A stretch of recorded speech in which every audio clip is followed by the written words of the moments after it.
Hello and welcome everyone to another fantastic Saturday here on Exploding Dice. My name is Askren and I will be your host today as we bring you another chilling episode of The Riding Moon. Oh my god, I can hear myself. I do this every fucking time. Why do I always do this? That ruined the mood. That really did. Let me fix my camera real quick. While I'm doing this, and while we are getting all set up, and I thank you all for being here, why don't we go take a minute to say hello to our cast? Because it has been a while since we were all back here together and hanging out. So let's go over to them, and we will start, as always, with Speedy, who I learned just recently his real name is actually Speedy.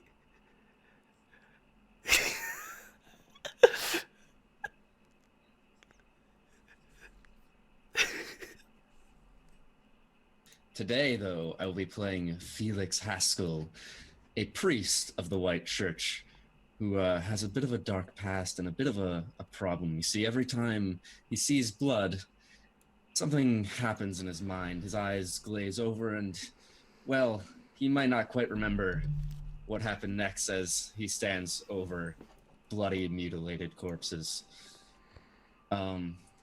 So hopefully he'll be all right today, as will the people around him.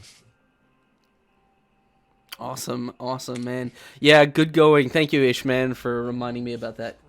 Holy shit! And I love it. We're starting the night off fantastically with Tunarth joining us as our brand new Game Wisp subscriber. Thank you, my friend Tunarth.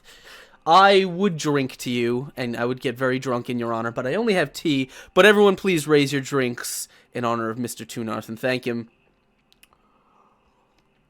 If you too would like to become one of Dice Thulu's minions, you can do that right there. It's just it's all on the Game Wisp setup there. You get really cool benefits for supporting the channel, and it's just a really nice thing to do, and so we appreciate it so much. Thank you, Tunarth.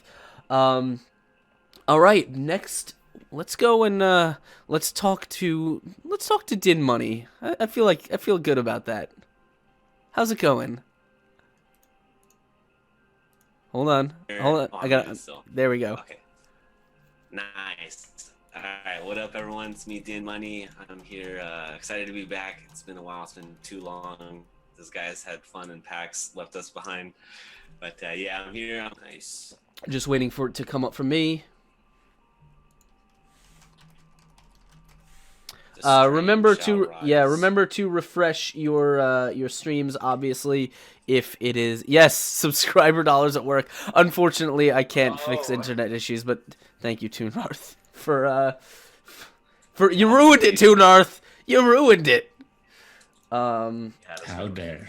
I'm just waiting to see if the stream is back up. Yes, it is. Okay, cool. All right, there we go. So, you were saying for. Oh, that was too hot for the stream. 1 second. All right. My name is Four. I am playing a dude called Gurney Abel. And Gurney Abel is a very fascinating young fellow. He is infatuated with the structure and complexities that is Palemore. This wonderful... it's not so wonderful. This terribly bloody city that he's been in and out of, beneath and above. He is a map maker, a cartographer with a delicate obsession with this city, and he really just wants to get back to making his maps, but unfortunately, he has to find out what's basically been happening to these fellows since they woke up in the, well, watch episode 1. Mm-hmm. Yes. Dan says Four's hair looks amazing. Well, thanks. I appreciate that. You're amazing, Mr. Dion. Mrs. Dan. Mrs. Yeah. I'm sorry. Mrs. Dan I think you're wonderful. And Uh, thank you for the Miss. compliment. Miss, yeah. Oh my god. No, muting. Yeah, yes, Tunarth, you do get 3 inspirations and a nat 20 over the course of the month. I believe it's over the course of the month, with your subscription. So, obviously, you can use those as you see fit to affect the game in various different ways. But rather than get into that, what I want to get into is introducing the newest and freshest face to the Exploding Dice channel. How's it going, Lisa? You're muted. I gotcha. It's cool. We got it. We're taken care of. Cool. Hi.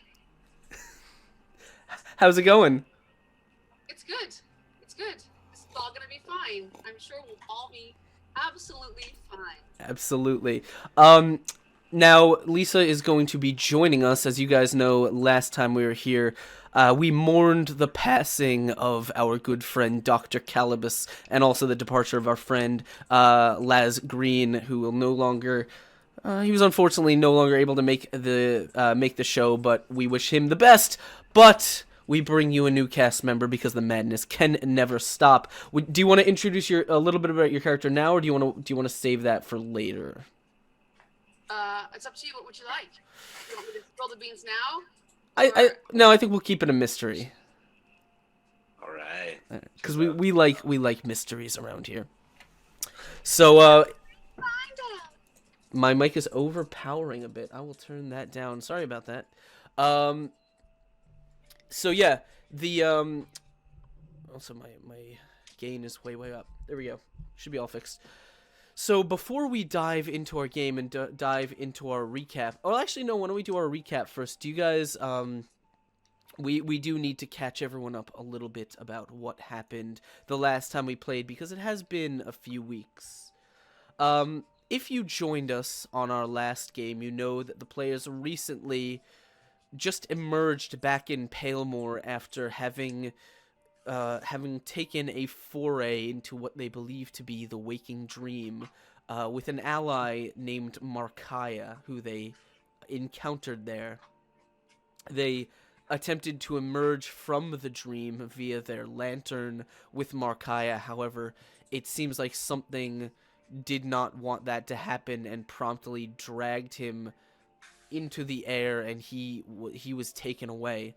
That's a But- light way of putting it. Yeah, it was slightly more violent than that, and also a little bit more It's always more mysterious.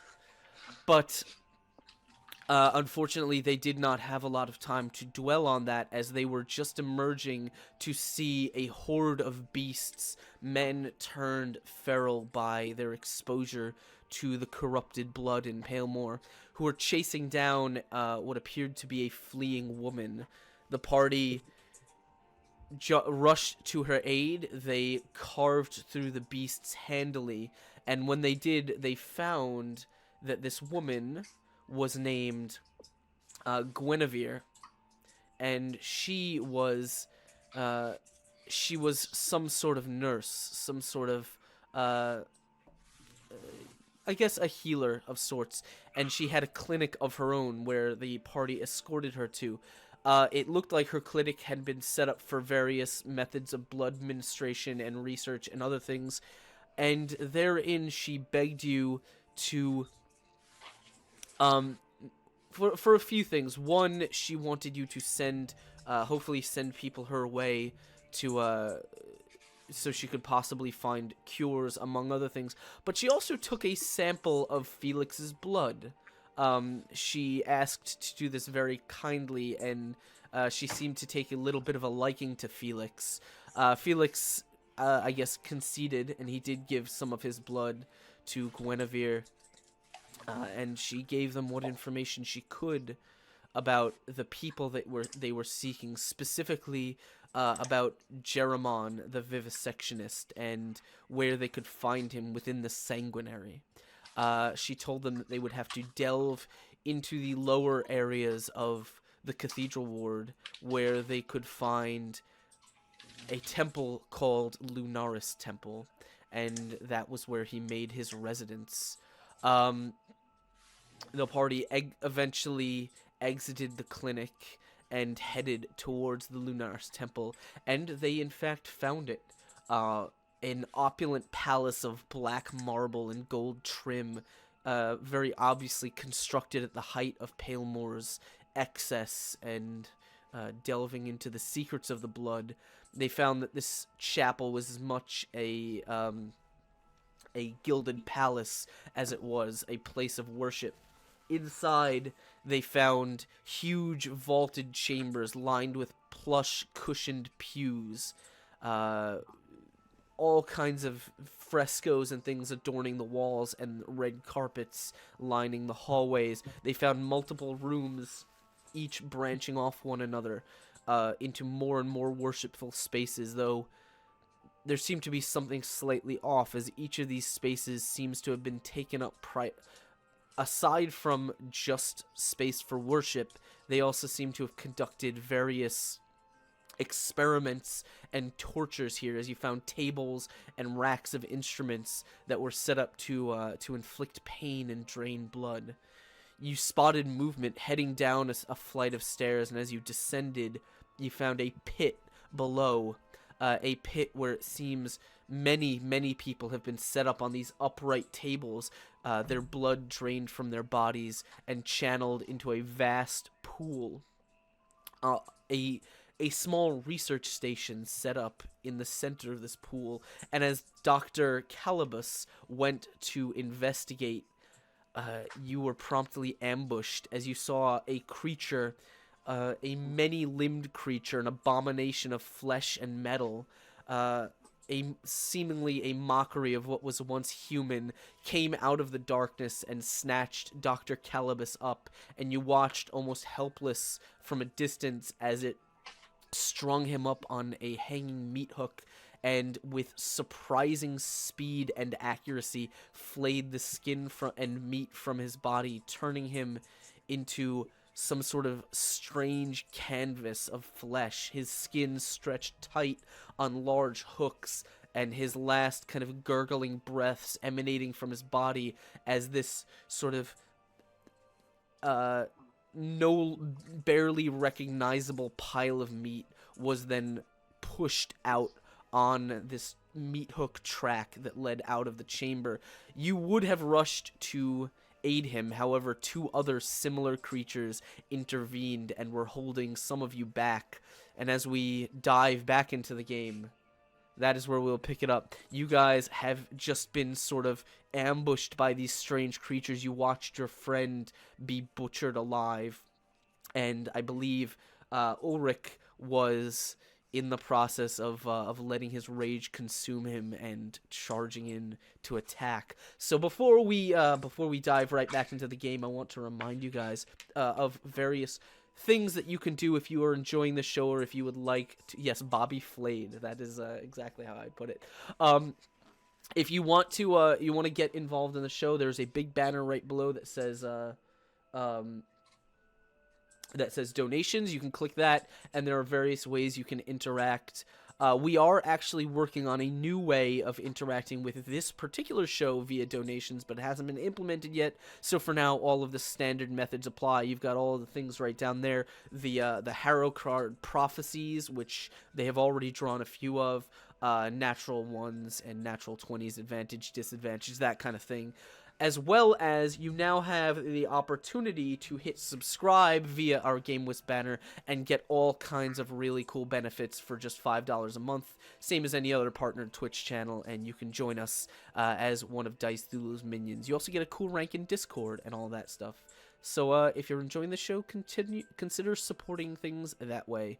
But that is all that we'll talk about for now, because we have a game to get to. And so, as I go ahead and turn this music down, I'm gonna go ahead and turn to I like Sirens. that as our fight music. Yeah, that works. As I'm getting into it, I want to remind you guys that our show, as always, is sponsored by our fantastic friends at Sirenscape, who will be providing all of the in-game music that you hear tonight, as well as our friends over at Wormwood Gaming, who have sponsored so many awesome giveaways here on the channel. We love both those guys so much. This is the one I want, right?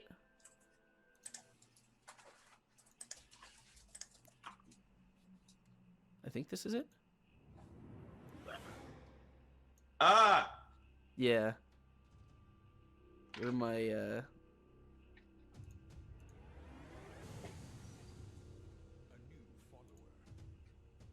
All right. So while I'm getting my music set up, why don't we have everyone roll some initiative? I think that would be the best way to go. Ah, great. All right. Yes. Yes. Where did my what? Oh, here we go. Please be kind. It was not kind. That is not kind.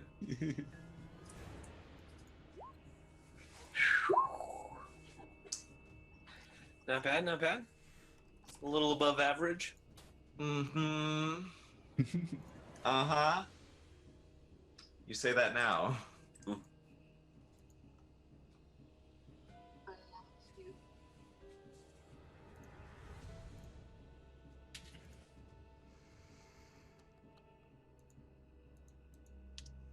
Hold on 1 second. Alright, I'm gonna sharpen my sword. So as of right now, where are the monsters and where are we? The monsters. that are Okay. alive? I will. Sorry, I'm just setting everything up. Making sure the music level is all right. Crank you guys up a bit. And did I see? Oh my goodness. No, no space between the 1 and the D. Did I do that wrong, or did I just do rollbacks? Ooh. Oh, okay. I thought that was a roll. I don't think it was though. I was scared. Thank goodness that wasn't a roll. Man. goodness. Let's do the- So it's /R 1d20. Yeah. /R1d20 for that. That's much better. That's Nice. oh my. We almost had a Well straight. Wait, is she here?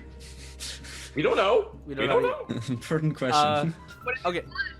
All right. So let me go ahead and get my notepad here. So Felix, what did you get? I got a 12. 12. Okay. Ulrich. 11.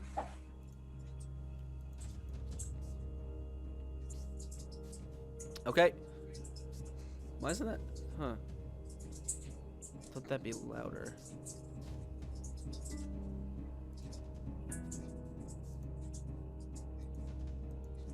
Okay. And what did you get? So what did you get, Ulrich? 11. 11. Okay. And what did you get, Gurney? 2. 2. All right. And I have to roll for these guys. 1d20 plus. Ooh, I'm 17. like real nervous right now. Show off. And then we will. You get a. Do you get Lisa? Do you get a bonus to your initiative?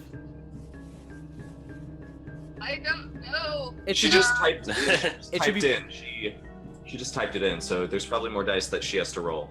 Yeah, it's gonna be 1d20 plus whatever. Where's the initiative on this? It, Initiative. yeah, should be on your sheet. Yes. 1d advantage 2. Okay, so Nice. is that your which sheet is that? For Vesper. Okay, For my normal. so if you you roll the extra dice and with advantage, that means you get to actually roll those twice and take the higher one. Oh, well. So I roll a d20 and a d8. Yeah.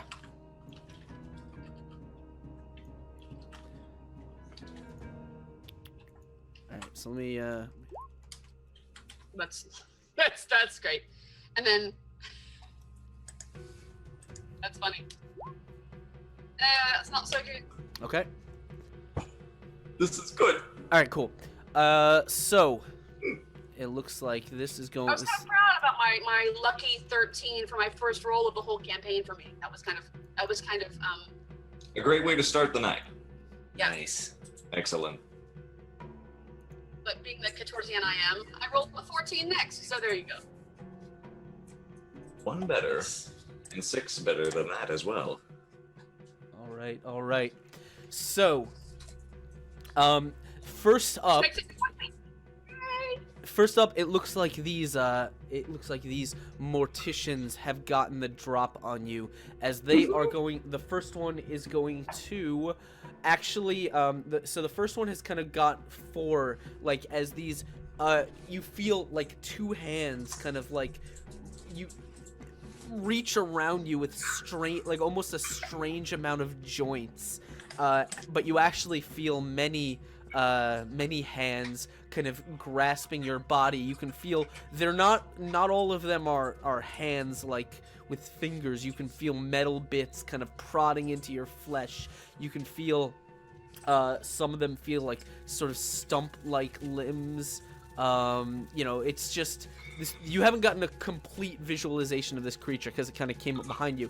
However, it is going to make an attack against you with a single advantage because it is behind you. So this is 1d20 plus 2d6. Keep your fingers crossed, everyone. Holy shit! It gets double 6s. So it's gonna go ahead and re-roll those. A 5 and a 4. So what is your guard? 15. All right. You did. You feel kind of this thing. It like a sharp piece of metal kind of like sticks right into kind of your trapezius area, and you feel it almost twisting like a corkscrew as it actually kind of, this thing twists a bit of metal like completely through your shoulder. You actually feel it kind of, you see it sort of rip out the front as it's just sitting there covered in blood, and you feel as it leans in, you actually feel like kind of the callous brush of bony fingers on the back of your neck, as well as kind of a hissing, rasping breath. As this thing then begins to kind of like using its other hand, you actually look down and you see its other hand is covered in what appear to be metal protrusions and almost scalpel-like knives as it begins kind of digging into your stomach, which is not there. mostly kind of like blackened and like has this kind of gaping necrotic wound. It begins kind of like carving into the flesh there. So you are going to take 12 damage. Okay, yeah. Nice. All right. That's not so bad. Nice. All right. As this thing, but this thing does very much have you stuck like it in its grasp. It has you kind of like these things screwed into your body. I see. All right. The other one is going to be with Felix, and it is going. It is going to make an attack at you. You actually, this thing actually didn't really. Give me 1 second. I want to get an image here. Don't know what that was. This thing hasn't really restrained you, but you do feel one of its hands on your leg as it kind of is going to attempt to yank you down to the floor and kind of stab you in the back. So this is the same thing. 16 against your guard. Hold on. My guard right now it says is 17, but I might have changed that because of battle trance, which I haven't gone into yet. Okay. So yeah, that'll hit. Okay. Guard is 15 normally. 15. Okay. So this thing is going to here, let me I can't really do this particularly well. This thing is going to kind of grab your leg and kind of yank you down to the floor, and you just manage to kind of catch yourself before you feel you just feel a little bit of one of these screw-like blade, this kind of saw-like blade kind of hits the ground right next to your head, and kind of it just starts sawing into the tile. It doesn't actually hit you, but you do feel another thing kind of puncture you in the back. It's only 1 damage, but it does kind of, you are on the ground. Okay. All right. So that is their 2 turns. That means next up it is going to be Felix. Okay. Felix, having just been thrown to the ground, is gonna pick himself up and, like, with all the blood around, with the blood of his friend and of himself around, he's immediately going into a battle trance. Mm-hmm.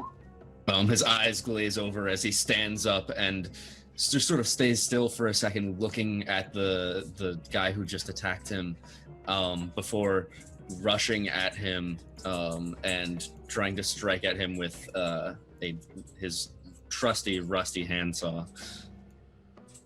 Okay. Let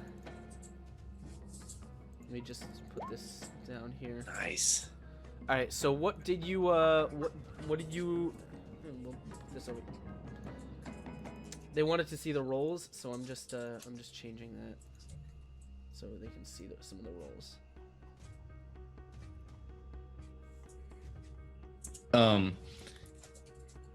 And the question, are there like racks around actually? Like any, or like shackles, anything that someone could be restrained with that it's like nearby?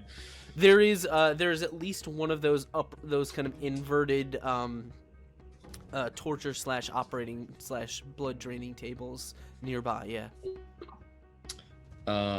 Okay. Yeah, I already rolled for the handsaw for this turn, but Okay, a 13. You just kind of slice into it, like into this thing's like leg, and you actually kind of look down, and it's not really a leg that you see. As you kind of turn your head with your swing, you see there's just kind of this very large hand that's just kind of planted on the floor, bearing all the weight of this thing. Its fingers are very long and kind of very heavy knuckles. The skin is kind of pallid and grayish, but your blade does kind of slice into it, but it doesn't seem to elicit any sign of pain or anything like that. okay. Felix is frustrated by that, to say the least. Oh, yeah.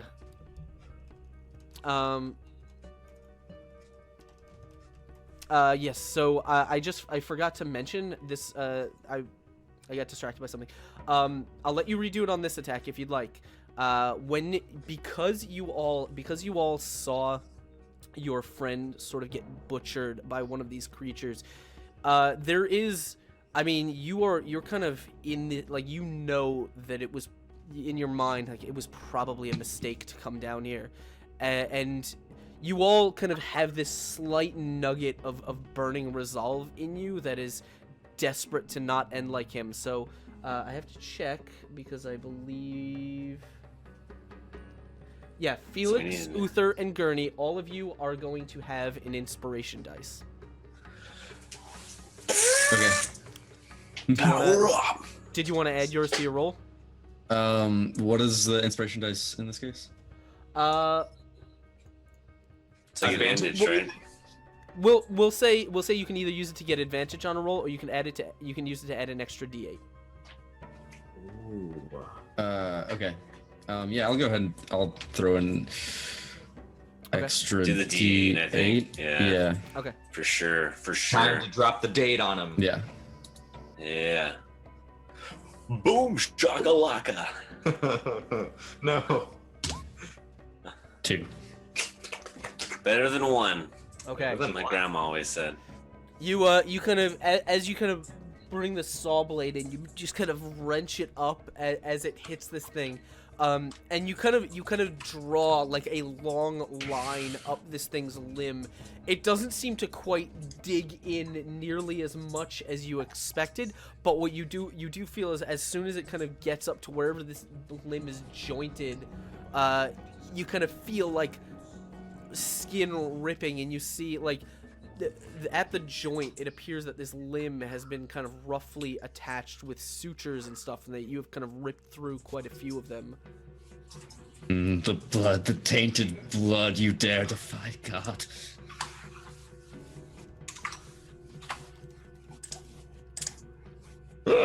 Yeah, that's what Felix is up to. All right. All God. right. Who is next? Ulrich. Yeah.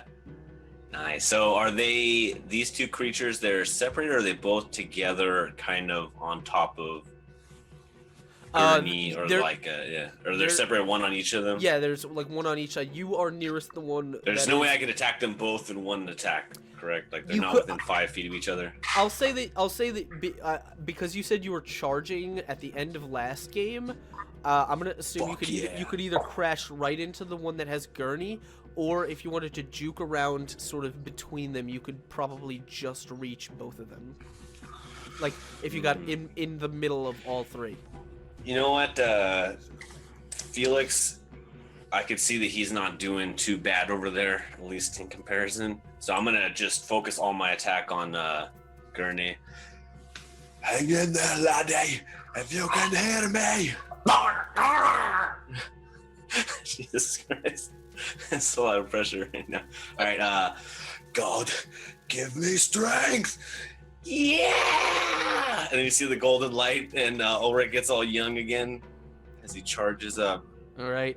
As you kind of grip your blade, you feel youthful exuberance enter your limbs once again. Nice. All right, I have advantage 2, so I roll 3 d20s, correct? Yeah. Boom, shakalaka. All right. Explode! Explode! Yes. So that is a nat 20, which means you get that shit exploding. Go ahead and roll your extra d20, God, man. Yes. Yes. Oh, this is why we started rolling it manually. Hell yeah. All right, let's do it. Explode again. I won't stop you. All right, 13. That's still sick. All right. Did you add your bonus dice to it? Just for that one extra rolling one, really. No, you should get your strength bonus, thanks. your melee Oh, bonus. yikes, in your yeah. attack. I get a 1d10 for that. All right, so- And remember, you do we have. thought Gurney got it bad. Oh man, this creature's about to get it really hard. Remember, you do have your inspiration if you want to use it. You don't have to use it right now, but you do have it. Right. No, I don't need it right now. Hell no. This is all Get it, friend. God. It's Alright, so I all get God. 2d6s. This is all you, baby. Yeah. A 7 on that, so nice and even 20 added onto it. Okay. So that I rolled brings it. 64. That brings it up to a total of 40. Oh, okay. Nice. Yeah, because Oh yeah, you're right. You're right. It's your nat Sorry, 20. adding them all up. I got No, too excited no, to see no. all those numbers. I get excited. No. It is a total of 40. That's still sick. As you bring your thing down, you kind of like this thing Nice. just kind of cut like.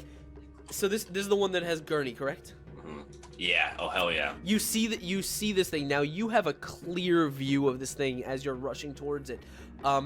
It has multiple limbs. The one on its left is actually a long kind of arm that at the elbow seems to kind of be jointed into like two other arms. So it ends in like one here and one down there. And they're both kind of grabbing around him. One of tearing into his flesh as all of the fingers seem to have been replaced with kind of jointed metal surgical tools or something like that. The body itself is hunched over and emaciated and is kind of held up by this metal frame and vices and things that are like screwed into various body parts. You see its face that's right behind his neck has been complete, like the flesh or the skin on the face seems to have been peeled back and is like held on these sort of metal hooks of this frame because the entire face is just dry musculature under it. However, rather than a lower jaw, it has a hand that is just going like this, that is just kind of scraping the back of his neck. And it kind of as it's kind of carving into his flesh, and he lets out a scream. You see its kind of head just turn towards you and is staring directly at you as you rush in with your sword held high. You are going to do a whole bunch of damage to this thing. Do you have a bane to inflict? I can knock him down actually when I get a crit like that. Yeah. So 10 I don't damage know or if more, he's- you get if to. he's up. Yeah. Yeah, 10 so- damage or more, you get to inflict a bane. Yeah. Fuck yeah. Do you want to inflict Nice. the knockdown? Yeah, I'll do knockdown. All right, cool. Power over your head as this sword comes crashing. You hear kind of the metal, sort of the metal cage that is supporting parts of this thing's body crumbles under the weight, as well as like you feel you smashing through the arm and the bones below, and kind of the hollow chest cavity. You just basically the entire left side of this thing's body just kind of collapses into a crumble of broken flesh and twisted metal, and as you the little hook on the end of your sword just catches into it, smashes this thing, like its legs, which are actually multiple legs that look like they've all been sort of stitched into this thing's pelvis area, kind of like multiple human legs splayed out like a spider. It loses its balance and comes crashing to the ground. Gurney, you are going to be brought with it for a split second. It doesn't have that great of a grip on you, but it does have that thing screwed through your shoulder, so you're actually going to be pulled down to the ground with it. But it is on the ground, and it is you have kind of torn open its side as it lets out that kind of Nice. hissing screech. Save your screams for God. All right. All right. And anything else you want to do in your turn? Is that it? I could just I used up all my movement. I think. If anything, I'll just I'll stay here. Okay. If anything, Yeah, look that's at fine. Felix, make sure he's cool, but I think he's chill. He's on the ground, but he otherwise seems to be all right. Gurney, what do you want to do? Please, me. It's your I turn. could help up Gurney if that's possible. No, I could. Well, yeah, give a you hand to you him. can help me. You see, he is Yeah. he is actually kind of stuck by this metal kind of corkscrew thing that is through his shoulder. Gurney, what do you want to do? It's your turn.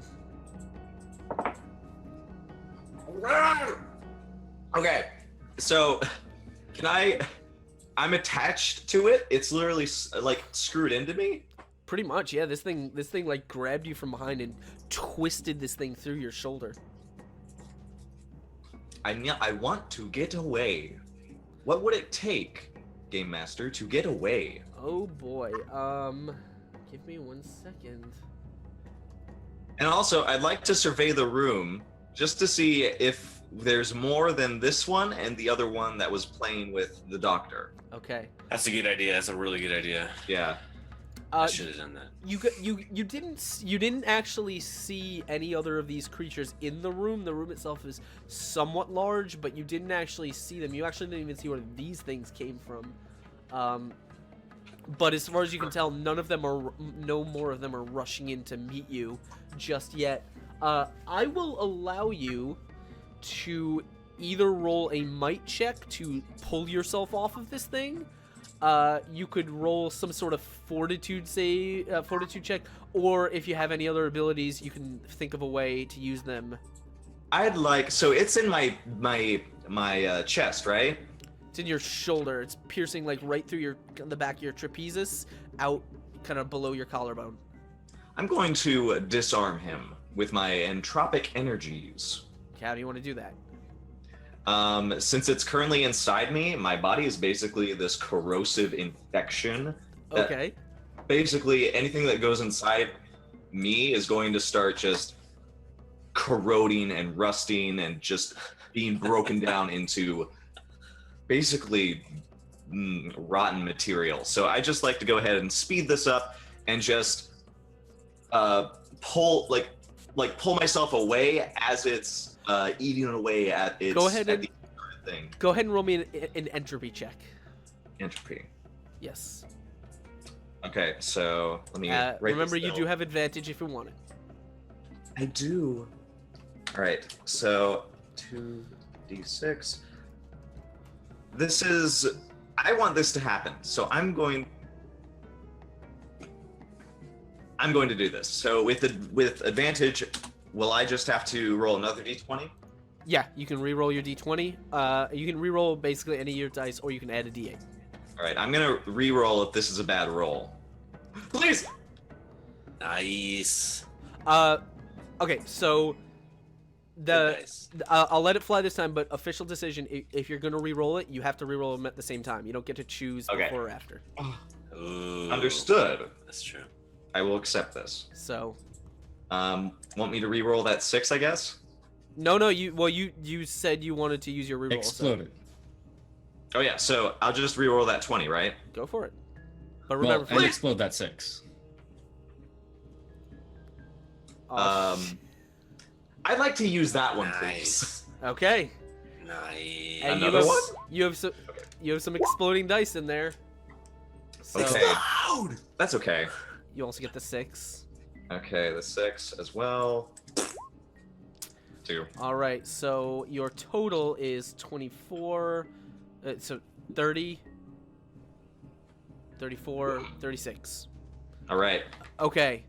And that's not 36 against this particular person. That's basically to destroy this piece of metal that is in your body. Yeah, you take a deep breath and you kind of channel, and it's you're not really sure exactly how it works within your body, but somehow you just kind of like you feel In my panic. you feel kind of the skin around this thing. Like you look down at the kind of your shirt has been sort of torn by this thing, and you can see the skin is like covered in blood as this jagged piece of metal sticks out.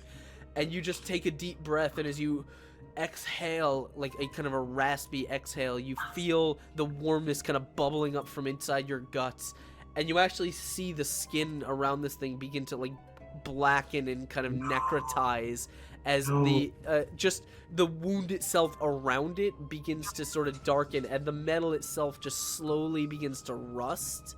And as you kind of continue your breath, you feel kind of that hollow pain as the necrosis seems to be sealing the wound itself, and the tip of this thing just drops off to the floor as just bits of like rusted, oxidized metal kind of follow it as you kind of wrench yourself off of the back, and you kind of look down and you see this kind of blackness closing up.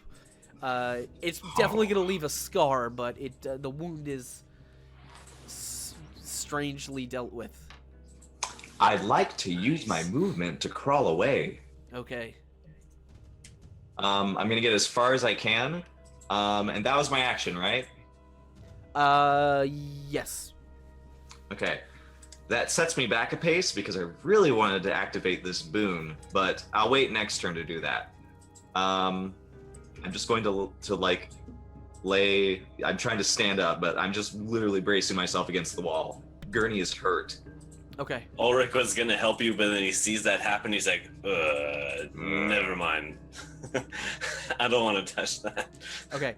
As we go to the top of the round, as he's crawling away, I'm gonna ask a simple question to Vesper. Do you want to intervene?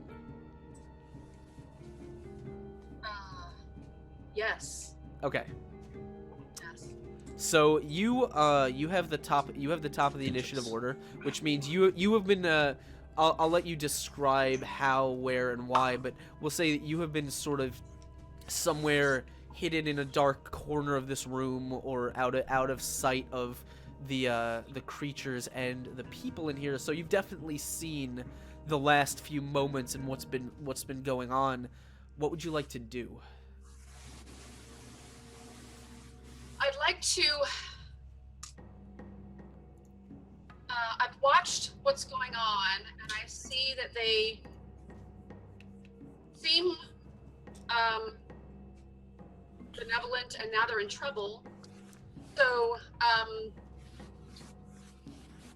who is grappled by who? Who's engaged right now? Speedy is Felix. He is on the ground. He was dragged to the ground. Gurney is 4. He is the one who has just kind of pulled himself off this weapon thing, and Ulrich is the one who just crushed one of them with his sword. So Yeah. Felix is on the ground, and I'm going to rush up to. I'm going to rush up behind creature that's engaging Felix. Okay. And in my panic, Well, I'll wait. I'm just gonna rush up and scream, Edwin, leave him alone! Grab it and just try to hurl it away. Okay. This thing that you're rushing up to is you've seen one or two of these things before, but you have kind of made it a point to sort of stay out of their path. This thing that you're running up to is it sort of looks, it has at least 4 or 5 arms that all appear to be have multiple elbow joints, almost again like sort of a spider's legs, as its head is down near the floor, as its back seems to be twisted so that its legs are kind of arced in the air over its body, and are kind of like the legs themselves end in these strange stumps that have just been sort of covered in metal contraptions, but the body is just strangely emaciated and contorted and has a myriad of limbs that have been attached to it. You can roll me a might. Quick kick in the face as I kick in the face, grab. Okay. If I Go ahead. I can. Yeah, go ahead and roll me a might check, or a might attack if you'd like to. What is that going to be? Whatever your might bonus is. I don't know that offhand. I can go get your sheet if you need. I have it in front of me. Okay. For might. I'm looking for might. Where is might? Should be up at the top. Third one down, physical. On the left. Mm-hmm. It should be right beneath fortitude and agility. 0. It's What? it's a beautiful little nothing. Then it's just a d20. Okay. Let's get physical. This is it. Physical. Hey, Yeah. 18. Okay. See, you got it. do I So- add a 2 to that without advantage 2 for my initiative or no? No, that's Okay. your initiative roll. No, Alright. it's Never mind. but well, actually, I'll as you're rushing up to this, I forgot to mention because I'm an idiot. As you're kind of rushing up to this thing, you have been here for a little while, and you have seen some horrific things, which means that you kind of have an inkling of exactly what these people are potentially going to face if things turn sour. You, in fact, rather than just having inspiration, you have a natural 20 if you'd like to use it.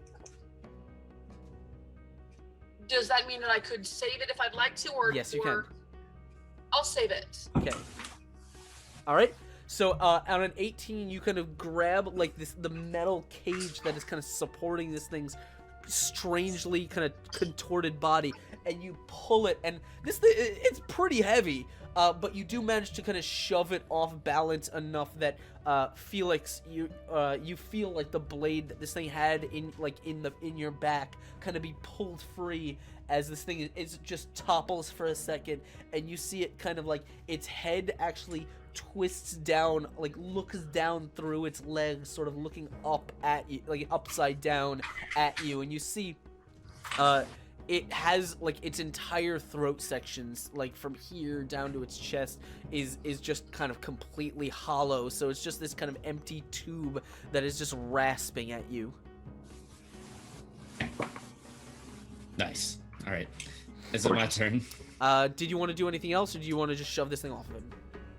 Shove that off of him, and then I want to evade and back away. Okay. With any kind of my movement.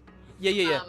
You Saying, shove it, and then you kind of like, as soon as it looks at you, you're like, not a good place to be, and you take a few steps back. and we're walking. Nice.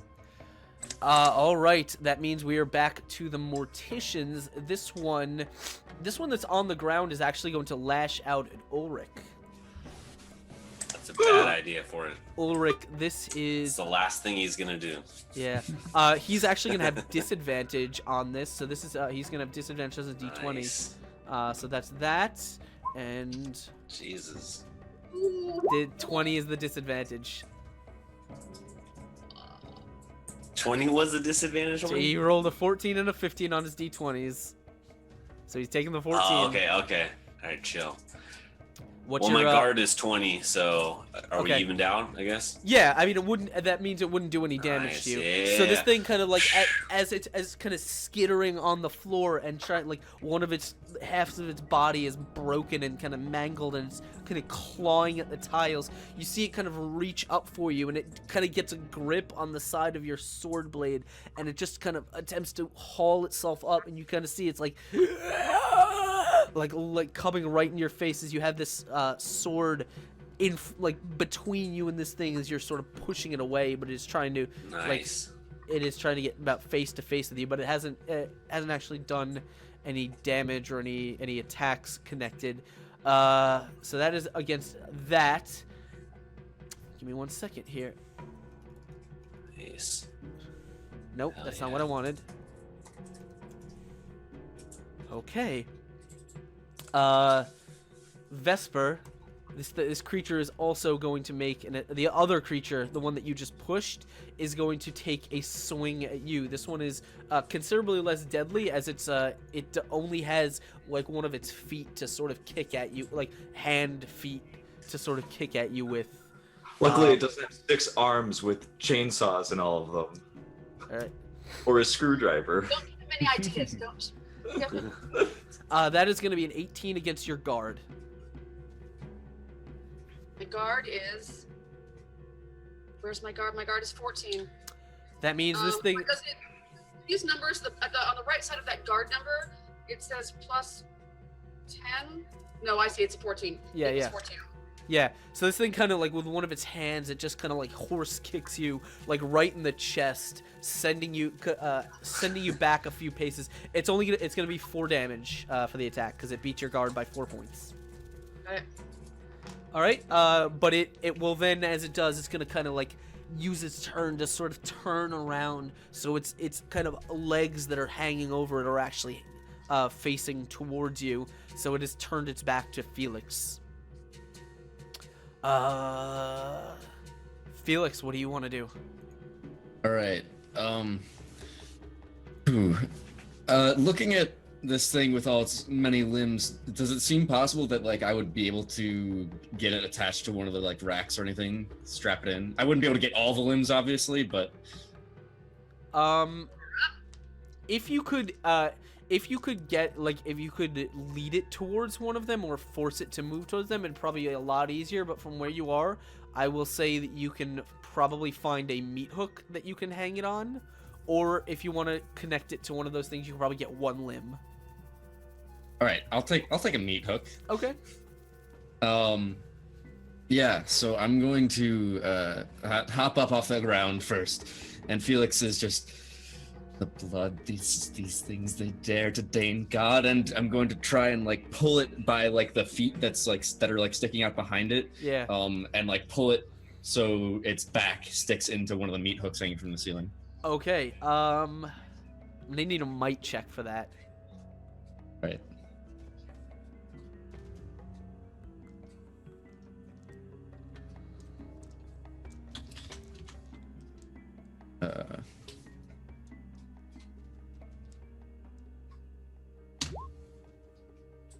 Nice. Ooh, that's an exploding die. Go for it. We need some like sound bites for that, like a radio All right. show. That's a 21. Nice. All right. You kind of like pull yourself to your feet, and again, there's this sort of metal cage that is on the back of this thing, and as you kind of climb up to it, you kind of grab it. You manage to grab its legs and kind of like haul it back as you grab this meat hook, and I'll say you just managed to pull the chain down enough so you can kind of hook it up like under the pelvic bone of this thing. So it is now like you hear it kind of like let out a rasping kind of wordless The pain screech of God. as you kind of shove this hook into its back. It hasn't moved yet. The hook, you had to pull the hook towards you on one of these kind of racks, but it is kind of attached to this thing. All right. Yes, good. Feel the pain of God. The love of God is pain. Pain is love. Anything else, or is that it? That's all I'm gonna do. Yeah. All right. If I can take a swing at it, I'd love to, but I don't. No, you had to work pretty hard to get it onto this hook. Yeah. about that. Ulrich, what about you? What do you want to do? Go, buddy. Nice.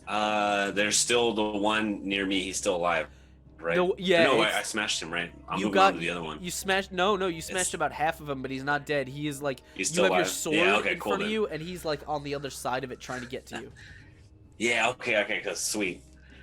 All right, awesome. This sword contains the word of God. How dare you touch it? All right, nice. I'm gonna use my focus strength now. Which Okay. is gonna give me 3. I have advantage 2. So it's 3 d20s.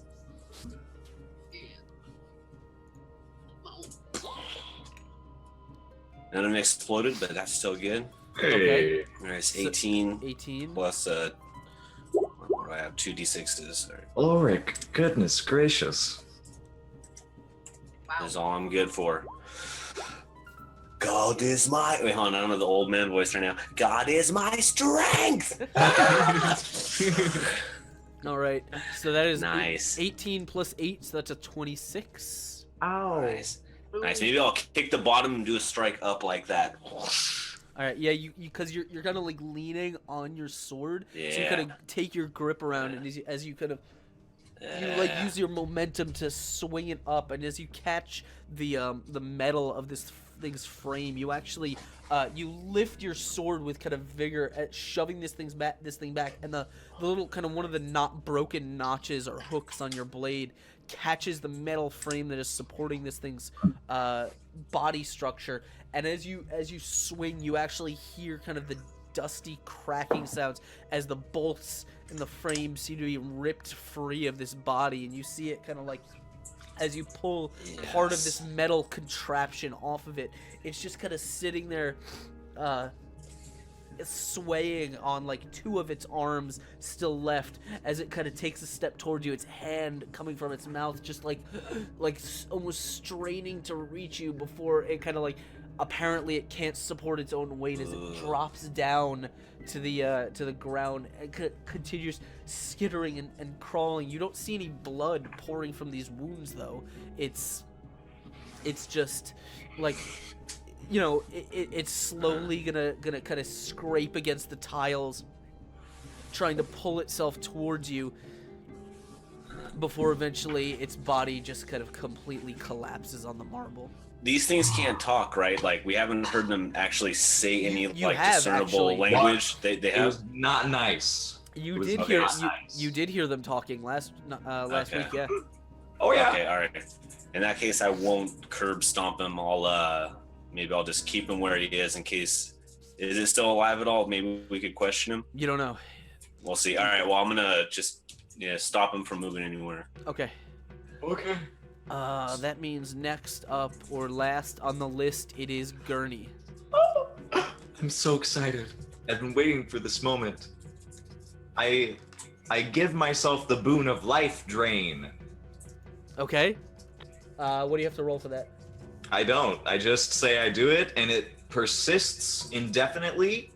And whenever I attack, I get healed for half the damage, if there is any damage. You should have to roll for that, I believe. I have to roll for that. It doesn't. Persist indefinitely? Yeah, It says feel- sustain persists, so I guess Hold I have on. to sustain. Hold on, I'm checking this right Oh, you now. gotta be like. Invoking a boon requires rolling the attribute that it is connected to. Oh, then I will roll the Yeah. attribute, which is connected. Life Drain here Nice. is, where is it? I can't find it. Entropy Life probably. Drain, okay. Yes. You're draining yeah. your life away, Gurney. So the power level is a d20 plus 2 times, or d20 plus 2 times the power level is what you have to roll, I believe. Oh my What's the power gosh. level you can control? So wait, I have to beat what? Hold on, because I'm getting this right now. This is not some. This is something I literally skimmed over, and I didn't actually get into this later. So hold on. Ooh, we all get another advantage then. Another Magic. inspiration point. All right. To invoke a boon, you must succeed at an appropriate attribute roll with a challenge rating determined by the boon's power level. The CR equals 10 plus twice the boon's power level. So 10 plus 2 times the boon's power level. So it's 10 plus life drain is 5. Means you need to roll a 20 to invoke it. I can do this. I believe in myself. All right. God to be with you. Here we go, everybody. Alrighty. I'm ready. Everyone think large numbers. Yeah. Wait. Yeah. Yeah. 24. Yeah. Nice. I did something. 24. Okay. That is enough. What? How do you want to invoke your boon? Yes. You see, smoke. This smoke is different. It's like clawing its way out of this hole in Gurney's chest and gut. It's almost as though something is like crawling its way out of the edges of his his rotted skin after what happened. And it starts like it's just this long arm of smoke that just crawls down his lower body and starts I guess moving towards whatever he directs it towards. Okay. I can't attack this round, but I can activate this. And it's just this dripping, oozing wound that is about, you said it was now about the size of like What, your stomach wound? my fistula. Yeah, your stomach has been largely hollowed out by necrosis at this point. Yeah, so it's literally like this thick, bulbous mass that has tendrils like creeping out of its ends, and it's just starting to try to like coil itself and like reel towards whatever's in range, basically. Okay. So this is my action. I can't attack this round. Yeah. But I have this boon now. Got it. Yeah. And that's my turn. All right. I just yell at Ulrich. I tell Ulrich, hey. I've obviously in a lot of pain. Gurney tells you, don't kill it. I'll take care of it. Ulrich almost kind of falls over looking at it like, all right, whatever, man. I'm cool. We're all cool with God.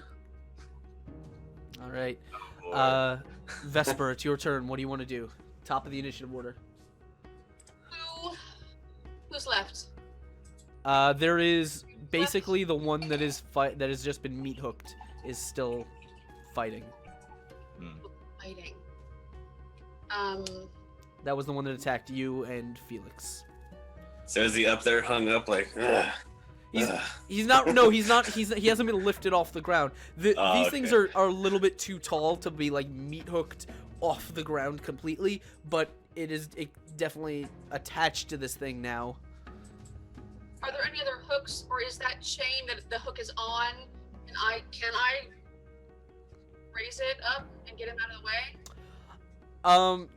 You haven't. You probably have to get. You swing around and kind of get a look at the mechanism.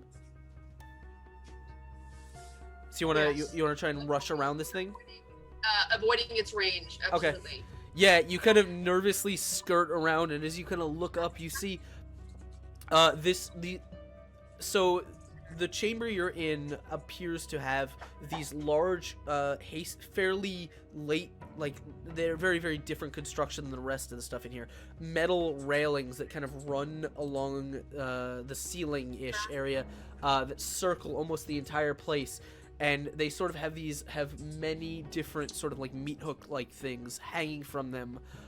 You don't know where they lead or what they're connected to. The hooks themselves appear to have a chain that goes up to like a wheel that allows them to roll along the track. And there appears to be some sort of latch on the other side, as well as another kind of pulley bit of chain. So it looks like the kind of pulley system is meant for hauling larger things, but you're not sure how effective it is. Range if I do that, yeah. If I come up to it, that pulley is going to be right up to it.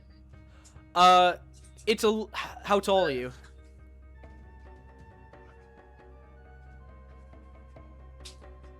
5'7", I'm guessing. don't You see might- Tall it. enough. Just You say might that. you might need a Say little you're bit of 6'7". you might need a little bit of a boost to get up there. Okay, so I can't do that.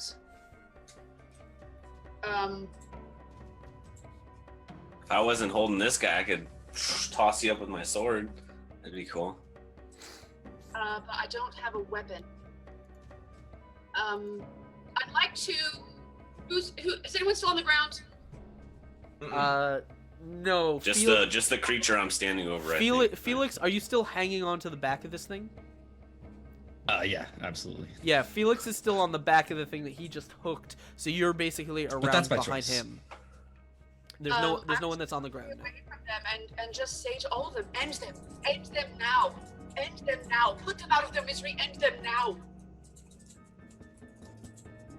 Okay. All right, let's do it.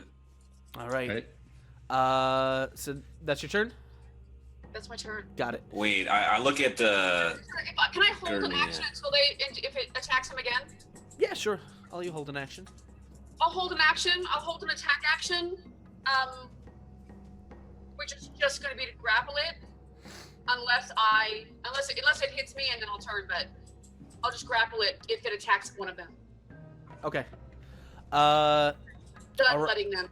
All right. Either- So just this mortician is left. He is going to use an agility check to attempt to shake, or pull or throw Felix off of his back, because he is not happy with the way things are going in that particular situation. Let me just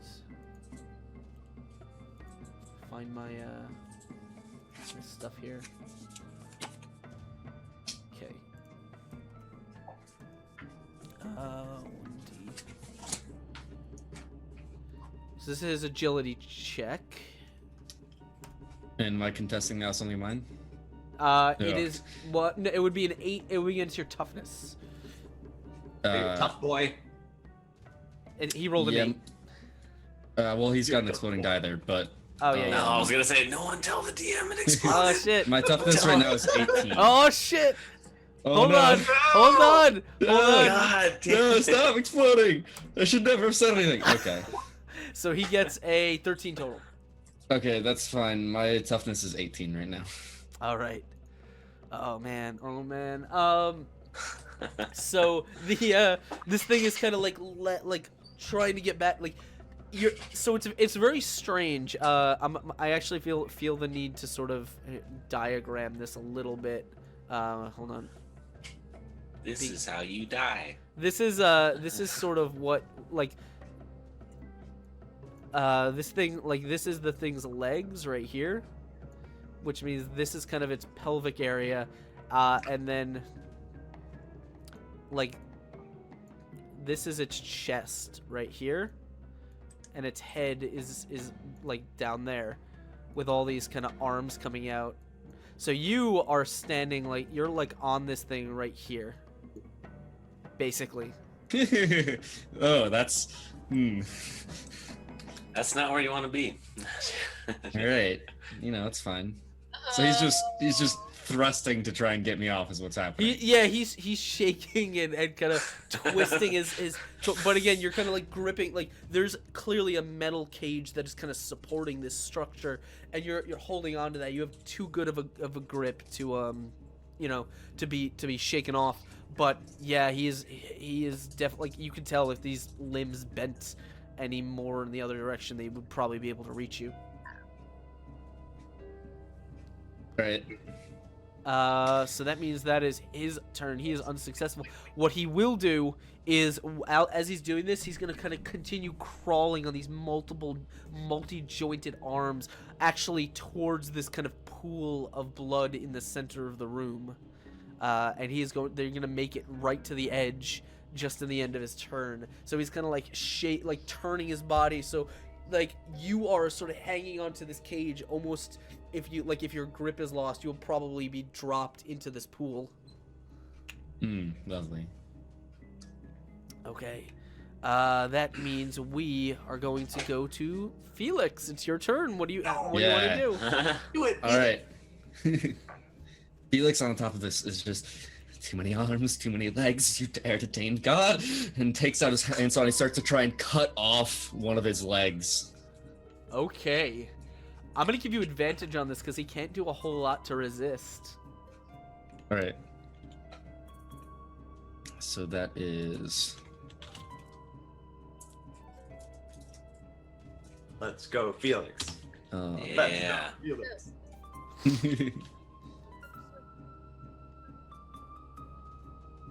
You're a tough boy. You can do this. Do it. Advantage. Wait, is advantage applied on the D20 or the D? The If other it's one? not, if it's not, D20, right? yeah, it's the D20 unless otherwise Okay. specified. Got it. Nice. All right, a 20 will definitely hit. 20. Yeah. You now now it's not enough damage to actually get through the leg, but you definitely start sawing through, kind of like you feel yourself hit like a corner of the pelvic bone, and you just keep kind of going as you're just carving through this sort of desiccated limb. There's not a ton of flesh to actually carve through. It's mostly like it just dried muscle and bone here. No blood. You think you know God. You think you serve God. Without blood, there is nothing. All right. So that is his turn as he is attempting to delimb this creature.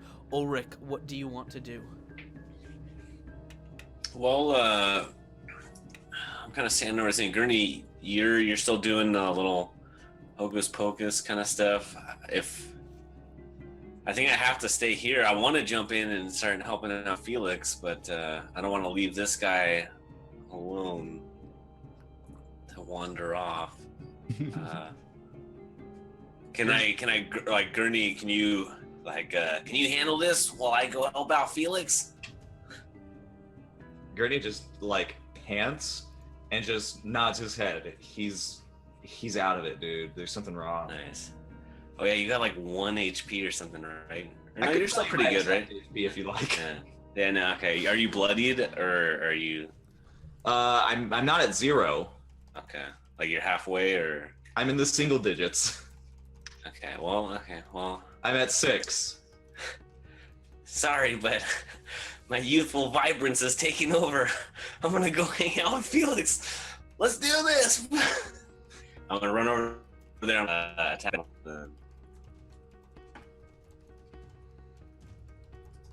And so he goes. Okay. That's cool. Yeah. Nice. All right, I heard Felix talking about God. I'll show you the real power of God. I love him so Focused much. light. Oh. I love these boys.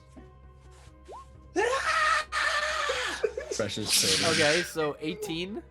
Nice. By the way, you should do what Sorry. Speedy's doing if you wanna just take the highest, so you don't get the total of all of them. Is it the D1 thing afterwards? I'm K1. scared to try Yeah. that. Oh my lord. Sweet. Boom. All right, What is that? 18, 24. 24. Yeah. 24 will be enough to, just as you bring your sword aside, you will just gonna clip this thing's leg, or arm Chill. rather. Kneel before God. As the arm itself will kind of break. It's not a ton of damage, but it does send this thing kind of like lurching forward, and you watch as Felix is kind of sawing into this limb. He kind of like sways backwards as the thing tips over, like over the edge of this pool of blood as it kind of struggles to hold itself upright. Yeah. Felix, you are too focused on your work at this particular moment to really have much of a He's perception of your working right surroundings. now. But Yeah, I didn't even notice that this I don't even notice it. It's like, it's swinging now? I don't care. I'm still just... all right, Vesper, did you want to do your attack at any point? Yeah, I'm kind of at this point, now that I see that I have help, I'm kind of overcome with everything they've done and everything I've seen and I am going to fly into a rage. Yeah, that's the power of God. At, That makes more sense. what up, baby? I At think the one that's on the hook. But who's engaging which one? Is the one that's hooked up still? That's the only one that's up. It's kind of dangling, Yeah. like this chain is taut as it's dangling over the pool of blood in the center. Felix is on its back trying to saw one of its like overhead legs off, and Ulrich has just Nice. come and kind of broken one of its arms Yeah. with his sword. I guess I'm gonna I'm standing in the I'm pool. gonna fly into a rage and go at it in between those guys, so I don't hit them. Yeah. I'm gonna fly into my other form and Yeah. claw it. Okay. Do you want to describe what that looks like? Yeah, other form. Ooh, that's something different. Her eyes go white, and she shakes for a moment, and her form becomes transparent, and her jaw elongates a little bit. Her eyes enlarge. Her hair starts to float and fly. She rises off the ground and flies at this monster creature.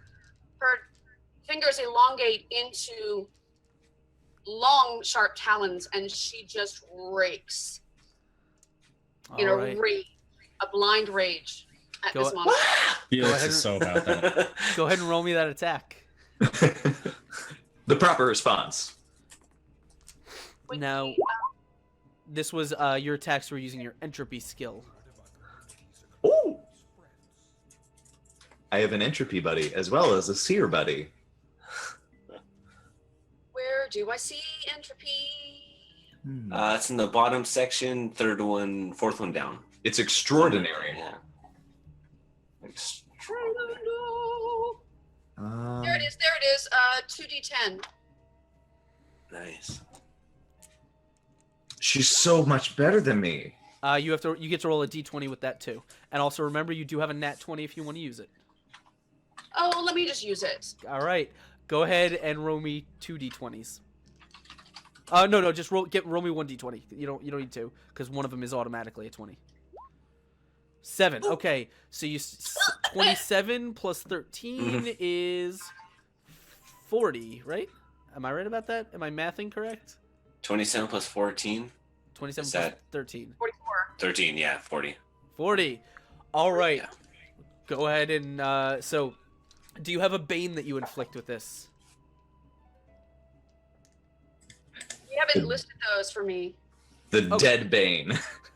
All right. Well, it You does haven't not listed those. it does not matter because as you watch as she kind of like steps forward, her whole form kind of turning this ethereal blue as you like Ulrich, you get to kind of turn your head as you see this kind of screaming visage flying straight at this creature. She comes down one elongated claw and just carves downwards through this thing's flesh. You don't actually break the bones behind it as you carve, but you see like this kind of lingering blue like kind of acidic burning is left behind. Is the flesh that she's carved through is just from like shoulder down to hip is just this like flaming kind of dark blue.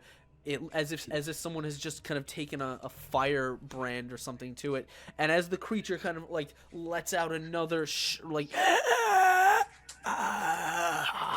its back actually snaps forward as it twists like with its limbs. You could hear the bones breaking as it attempts to kind of like reach its legs over to grab you. And Vesper, you can almost see the fingers are reaching for your face, and as you do, you just with one final lunge, you take your other hand and you plunge it deep into this thing's chest, and you just feel the energy burning it from the inside out.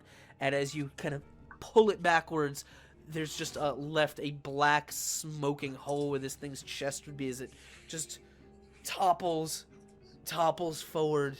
Ulrich, you see this thing is with Felix still on it is about to tumble over the edge, and you just kind of rush forward, and with all your your strength, you I'll stop grab him. you grab the metal frame of this thing to keep from toppling over the edge, as this thing is just hanging limp and heavy. And Vesper, as you kind of pull back, you watch as the kind of blue, your hair settles down, your eyes your skin returns to its normal pallor as your feet settle back onto the ground, as you watch her kind of regain her normal form, as you manage to kind of pull Felix off of this creature. Your hellish time is done. And with that, As you're pulling Felix off, he's like still like making the motions of sawing. He's trying to saw its arm off, even though like you pulled him away. He's sawing at nothing and just muttering to himself under his breath. Nice. Ulrich will little like light will shatter from him, like and get pushed over again. Getting too old for this shit. That arthritis caught up to you. Yeah. I still have God. all right. And as things kind of quiet down for a second, as you kind of watch this, creature sort of, tumble to the floor, and its body kind of leaning over the edge of the railing here. Vesper, do you want to give us a quick rundown of the person that they are actually now getting a chance to sort of take a look at? I am Vesper Keening. I am the chatelaine of the house for Queen Morgul.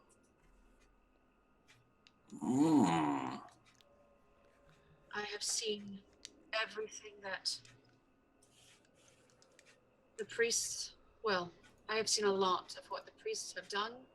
I have seen a lot of what the Queen, diplomatically speaking, has been through.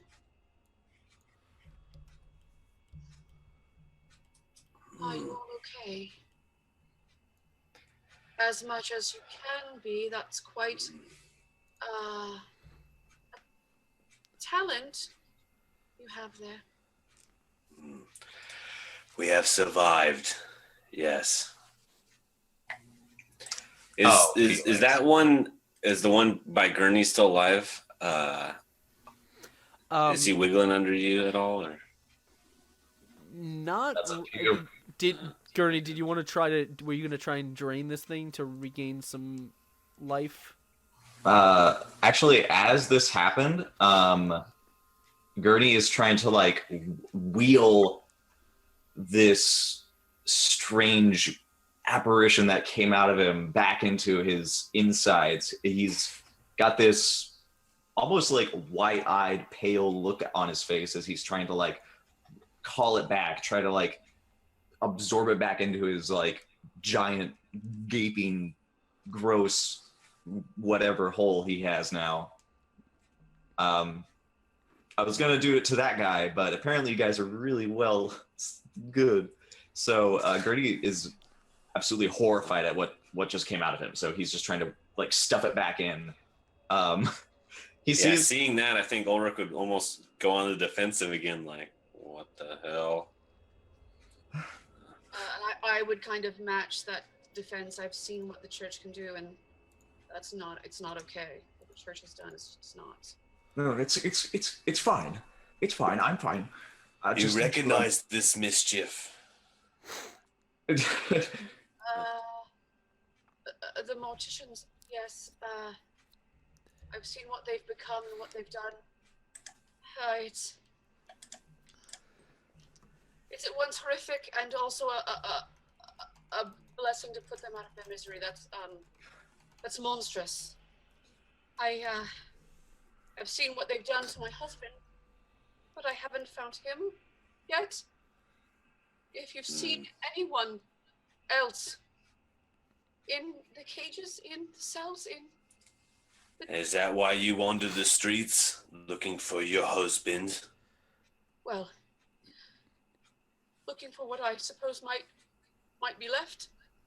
I was hoping he wasn't turned into. Like you? Yeah, you called us impressive. What was? Yeah, Ulrich's looking at you. Yeah. No, Mind explaining. chill out. She at least can talk. That's a pass in my book compared to what we've had to run in with. I've seen what the church can do. It wasn't you who did it, in league with the church. You seem to know an awful lot. Yeah, your hands are clean. They're good. Okay. My hands are clean. Felix? Felix is at this point. He's like slowed down and is like he's slowly coming to realize what's actually going on around him, like looking around. Felix, let it fall. Just drop it. Yeah, someone toss a pebble at him to wake him up. Oh. The doctor, he's dead. He's definitely dead, right? He's not twitching or anything, is he? He's with God now. He was pushed out of this hall and down another through a chamber to the south. I would advise perhaps checking to see. One, end him if he's in the middle of a transformation, and two, end him if they've transformed him. He's no good to you now. I am so sorry. Gurney gets very tight-lipped at this, and you start seeing that acrid smoke sort of bubble out of his chest. The creature that I did not kill, but is still sort of like semi there. Yeah. I'd like to put on my mask, approach it, and I'd like to just burrow as deep into its brain as I can. Good idea. Where is Jaren? Where is the High Doctor? Okay. I don't remember if you have to, if your mask I just. do have to roll. Yeah, go ahead and roll me a. What is it? Mind Dredge. Yeah, I'm trying to remember what the name of the skill is. Prescience. That's the one. That's the one I could not remember. Yeah. Go ahead and roll me your prescience skill. Okay. It's versus its resolve. If that.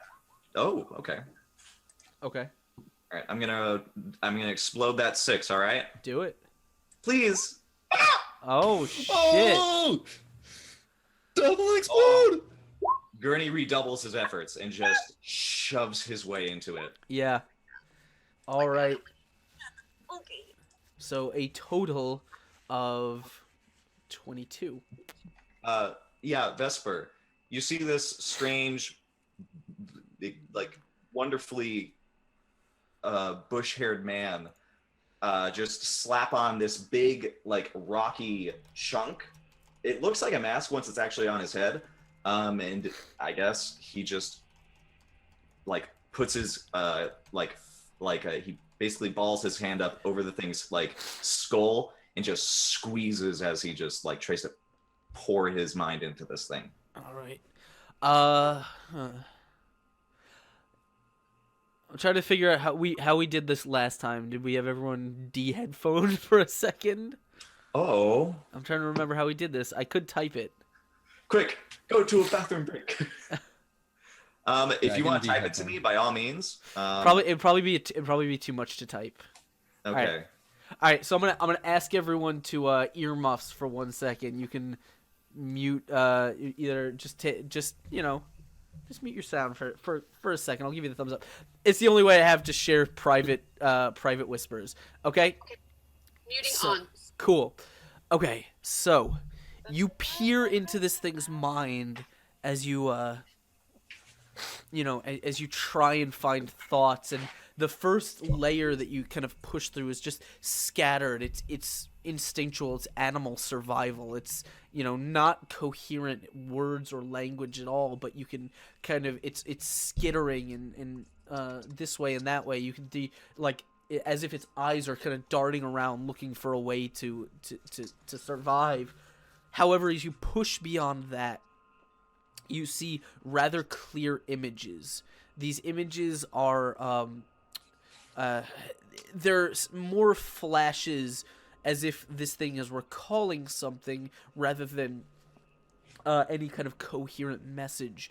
You see, the first thing you see is red.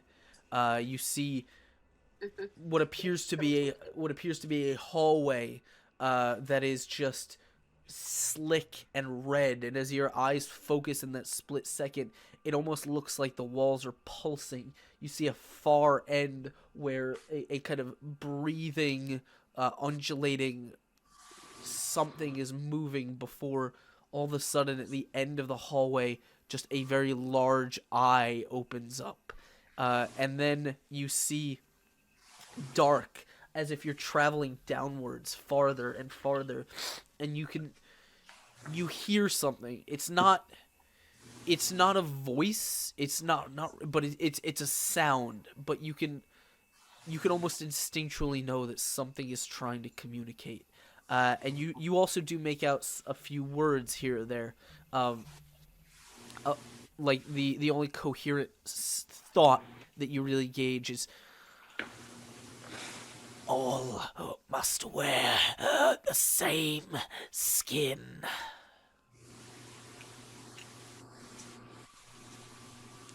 Aha. Yeah. After this is done, I'd like to snuff it out. Like, not even like use my energy. I'm just gonna curb stomp it. I'm just gonna stomp it dead. All right. Yeah, you just kind of put your boot down and you kind of crunch this thing's paper-like skull under your foot. Solid. You Just guys take you guys mask look over off. and you see that Gurney is looking a little bit disturbed. Felix kind of just got distracted and has been looking around admiring the torture tools and such on the walls. What is it, Gurney? What's gotten into you? You look like you've seen a ghost. I don't know what. And I don't mean this Sheila. And I point at Vesper. Or Lysa, sorry. I'm sorry. Ghosts are people too. Go on, spit it out. He's very horrified and confused. It's hard to like find the words for what he just saw, and he says, "I just they're not. He's so bedat, like he's so, oh my god. He just says it's there's more below. There's more below here. And I don't know if I saw the High Doctor. I honestly don't know, because what I saw was not, it wasn't a person. It was a mass of red. Good God. Sort of clenches his fists, and he just says, it's further below. Lots of... There, don't trouble yourself, Yeah, child. he's really out of it. And he's not only that, he's like actually like he's you can see like he's kind of like wounded, but it's hard to say like how exactly. Do you think it was once human? If he was, he's not now. None of these things are. Well, clearly, but I just wonder if it's something new or something that transformed. I don't even think it was just him. I think it was like a collection, not a collection, like a horde. Ungodly, that is. Of flesh, blood, organs, skin.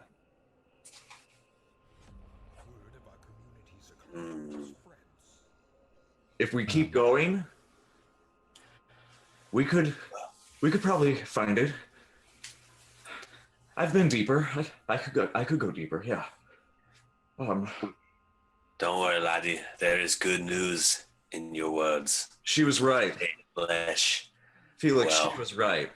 Your voices were right. I told you, there's something. Some writhing flesh. Oh, I'm sorry. He sort of like looks embarrassed. He stumbles towards you, Vesper, and or Miss Keening. He doesn't really know which. He just sort of like holds out his hand. By the way, he hasn't had a good like. His clothes are in like rags basically at this point. His shirt is like he's like stuffed it into his like his like big gaping hole in his chest. He just sort of holds out his hand casually and says, I'm Gurney. That's Felix, priest of the I guess he's a priest of the church. This is Ulrich. Well met. I How do you do? would introduce you to Dr. Calabas, but that was him. He died. I'm pretty sure. I hope he's dead at this point. I hope you understand.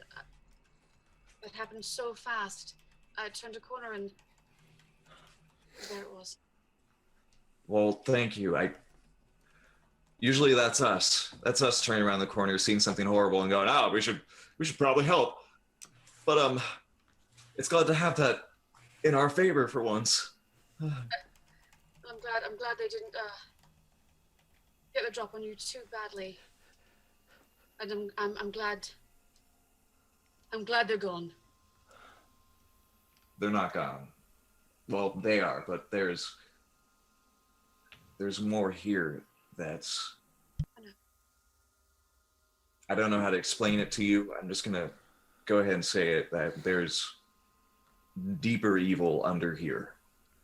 And if we continue, I don't know if we'll get out alive. Funny. So if you don't want to join us in this weird endeavor, I've already been down that road, so if I can help. They've already taken my tag, so I'd rather go do what I can do with what I can do now. I won't try to make you explain what's happened to you. We're all pretty messed up people right here. Most of us. Look what Ulrich looks to the others. Sir, I must know, are you still part of the church? Me? No, never. I was heading to the academy before all this happened. At least that was my plan.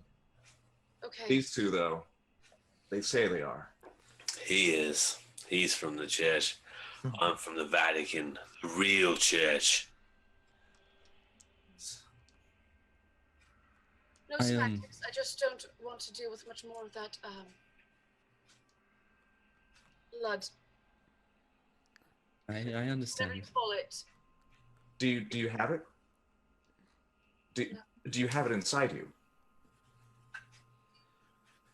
Can Ulrich look at his Felix and Gurney and kind of just make a little gesture, like Yeah. on his arm, like, should we show her? I'm going to try and sense her blood, Yeah. actually. It's time to turn on the blood watch, kids. Okay. Felix blood sense. Okay. Show me what you got. Gaydar, but for blood. I think that time is past with me, so to speak. So you kind of take a deep breath and you sorry, I lost my tissue. Oh no! As you Lucky tissue. as you try you do your best to tune out everything around you. You kind of, your ears sort of fill with that familiar hum, and you can hear the heartbeats of everyone in the room. You can hear kind of the rushing of the blood in the pool beside you. But you kind of tune that out, and you just focus on the person in front of you as you listen. Deep breath. You don't hear any pulse at all. Ooh. I don't know that. Your face.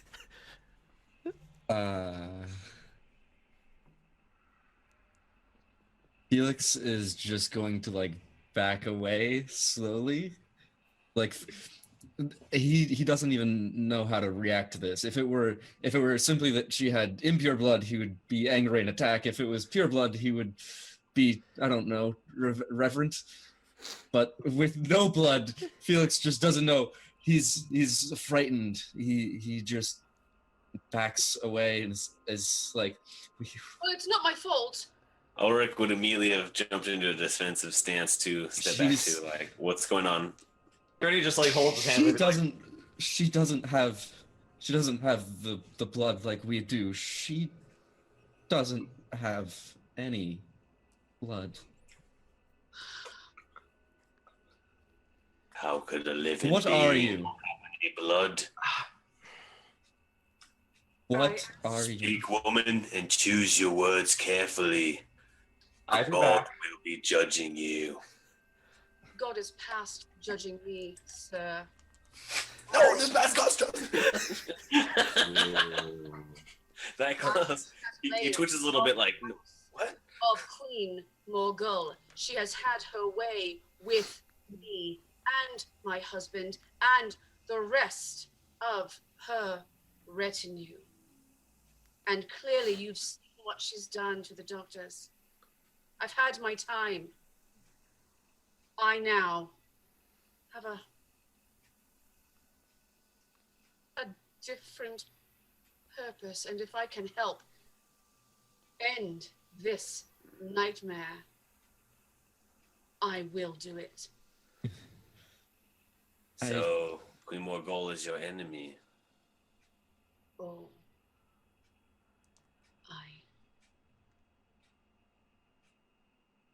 Right, well, the enemy of my enemy. You say you want Yeah, to it's my end friend. this nightmare. You say you want to end this nightmare, but someone walking with no blood pumping through their veins, that seems like you're simply a part of it. She looks I'm flesh here and for a blood reason, like I me. guess. I'm here for a reason. When they took Take, my husband, he died horribly. When I saw what they did, when I saw what she did to the rest of her retinue, one by one, and compelled me to help her. And then it was my time. So here you are. Yet, here I am. So, Well, if you will help us bring justice to her. I can't help all of them we lost. I can I help. don't. I can help. And They would whatever gone is now. Miss Keening, you can calm down. I don't know that I Apologies. trust her. Here, no, Felix, leave it be. Miss Keening, we You can try to take a swing. no. But please don't. Just understand I'm here to help. I guess. Listen, we're. Ulrich will take the sword and be like, Are you joking? Are you? Really, does she? It's like, that could be useful. Pretty impressive. I Bob. assume she doesn't like act, she just kind of like steps away from it. Like Oh, okay. she appears to be, she looks like a person. Like she's not. She's corporeal at the very Yeah. least. Gurney bops Ulrich on the head. Never hurts to be safe. sorry. Back Miss in my Keening, day, that was normal. if you really are here to help, I'll have you know, right now, certain parties are calling us the a part of the first watch, I guess. There are more. There are more of you. No, there. I don't think so. We're all that's left, I guess. There were more of us. Now there are 3. However, we did not make this decision. Like you, we find ourselves forced into a service that we did not want nor ask for. And we're trying to solve this riddle on why us, why all of this. Where does the blood even come from? We have a like mind.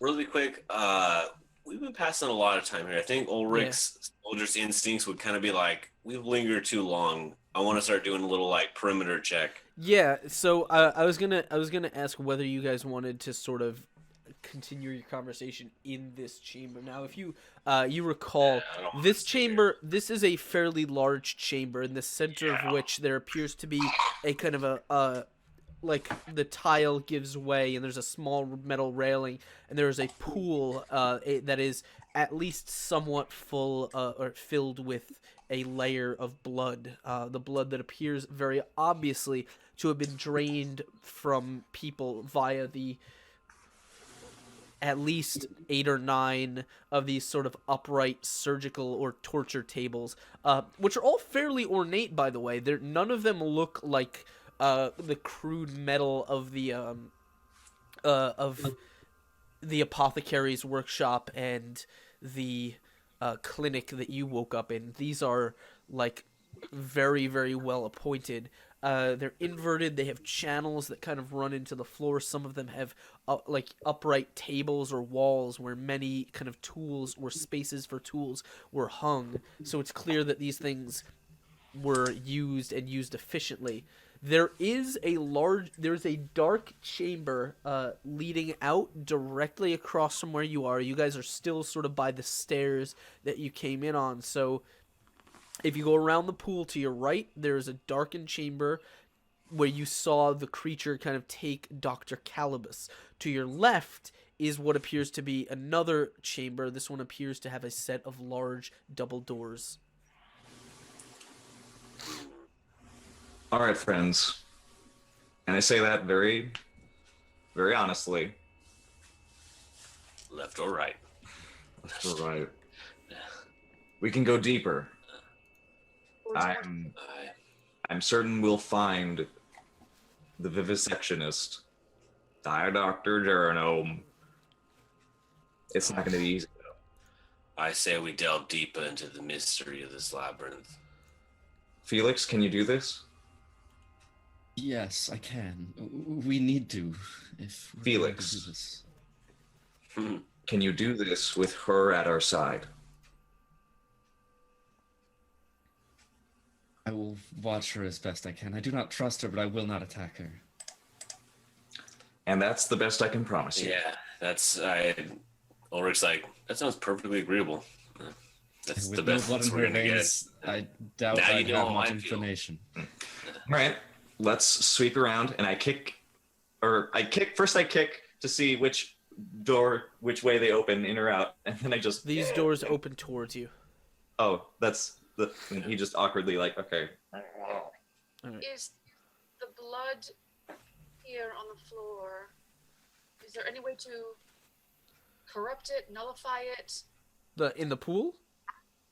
If anyone else wanders down here, would they be able to use that blood for more horrible, horrible purposes?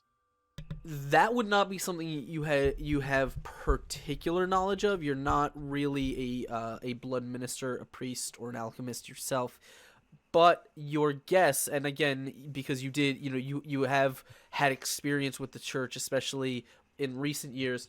From what you understand, and I don't know how basically the general understanding in Palemore is that only a very specific type of blood confers the healing properties, and that is the pure blood supplied by the church. It's unlikely that you would be able to drain this much of, like, no one knows for sure where it comes from, but it's probably not this. I'll just skirt it anyway. I don't want to get my... Yeah, I don't mind if it's possible. I could just just give it a nice big smash and hope that crack the ground. Maybe it could drain in to the ground, make it unusable. Everybody might get a splash, but red's a good color for us. Well, I guess I'll just. What's in this chamber that we opened through the double doors? You open the chamber. You open these doors, and it is dark inside. There's no lighting. There's a little bit of flickering torchlight or sconce light in the chamber that you came from, but you guys don't have much to really kind of light the way with. You appear to be looking down a very long tunnel. You're not quite sure how long it is. Can I see any blood? Sense any blood down there? Anyone living? Give me 1 second. Around? Maybe just some rats. I'm gonna just say rats. that at least for the you don't sense anything major within range of you. You just kind of sense stillness. Okay, so I can invoke blind sight, which allows me to see in the dark, kind of. Yes, you It's can. a boon. It's a boon. Yes, you can. What's the power level on it? I think it's 5. Let me check right now. It is 5. It's pre-shine. Okay, prescience. So go ahead and roll me a prescience check with a DC of 20. I can do it. Wait, What do you see, Gurney? He's like, hold on, give me a second. Hold on. Hold on. He's just like spreading his eyelids open. I tried. You kind of focus and your eyes kind of flash for a second. He has to look upside down through the hole in his stomach. You kind of attempt to. It's for you. It's not so much blind sight as it is kind of a sense of things around you. Exactly. As you kind of we'll say you kind of put on your mask and you kind of take a breath in, and as you exhale, it's almost like a sonar pulse around you. It sends it down. You can feel that this hallway goes on for quite a distance before you can almost see it sort of opening up, and you're not quite sure. It's very far away, but you almost sense there is something filling the chamber at the end of this hallway, but you can't make out what it is, and that's about all you get. All right, so this is a long hallway, guys. Can we get one of the Ulrich? Grab the fire, the torch there, please. Oh. Or make one, I Alright. guess. Okay. I can't make it out. There is something down there. It's a big chamber. Is it bigger than when we came in through the front door up above? Yes, you think it is, yeah. Okay, yeah, this is a big chamber, guys. Ulrich, you should go in front. Felix, stay behind. Miss Keening, do you want to go in the back or? Yes, I'll stay behind. Right. Everybody. Okay, we're gonna proceed slowly. Okay, let's try not to slip on the blood, and just stay cool. If what's down there is what I think it is, just be ready to run or attack. And I'm gonna tell you right now, it's gonna be bloody. It's gonna be disgusting. It is horrid, and it likes skin. It really likes skin. It's not a good characteristic. I appreciate the warning. All right. I'll be ready for option 2, because I don't do option 1. Take out a pair of shears from my. All right. Gurney just slowly untucks his giant hole from the. Bear in mind, the Gurney, shirt. you're still in pretty bad state from the last fight. I am, but how do I like? I'm like, does anybody have like a band-aid? Yeah, do we have any healing stuff? Yeah, No, no. no. Calibus is gone. We are effed on that front. Yeah, I'm like. I have healing Stats have a healing powers, but on them. I have it listed, but I'm not sure if that's a self-healing. or What's if up? I can, What is it? Is it the healing boon? preferred boons heal. Then let me go and find it. Do that. Do it now. Yeah. Uh, We should totally do that before we set off. Yeah, so basically, you can invoke the boon at whatever power level you like between 1 and 9. And however high a power level you get is however much hit points, hit die, like the size of the hit die they can roll to get back. So first you have to invoke it, so you have to tell me what power level you want to invoke it at. This says power level heal 2. So that would be a DC 10 plus 2 times the power level, so it's a DC 14, alteration, creation, learning, logic, or prescience. Which one do you use? Creation. Okay, go ahead and roll me a creation check. Okay. I'm saying that like I know what the hell I'm talking about, but I really don't. I'm just saying healing would be creation, wouldn't it? But I don't know if I have. Well, no, you can use any of the attributes: alteration, creation, learning, logic, or prescience. Whichever one you are highest in is the one that you would probably use as a general rule. Then you just choose whichever Roll. way you think you, whether you think you do it like magically or you would do it like physically. Spiritually. Yeah, it would be kind of like a. Since I'm not exactly solid matter, I think that would be like a spiritual. Okay, then we will call it. Call it creation. Why not? Prescience. No, probably not. I roll a what for you? At least a d20. And whatever, it's a d20 plus whatever stat you want to use. Oh, I see. I get it. Yes. It's coming to her. I see. If I had a light, wait, hold on. No, you can't see it. If I had a light bulb, I'd turn it on. Aw. We just need Din. Oh, there you go, buddy. Idea. That's Like it. that? All right. So that is a 16, and the DC is 14 because you were invoking it at second level. So that means you get it. All right. Cool. All right. So as you kind of walk over to Gurney, and you kind of like your hands kind of begin glowing as you kind of put them to his wounded chest. Gurney, you are going to be able to get 1d6 hit points back. Do I roll that? Yes. No Wheatons. All right. Okay. You get 3 hit points. Okay. You still hurting? Yeah, I have a max HP of 18, and now I have 9, so I'm at half currently. All right. So Felix, not fully trusting whatever the hell she just did to you, is going to try and use his blood magic to restore you as well. So Okay. What are you invoking? I'm invoking regeneration. Okay. Got it.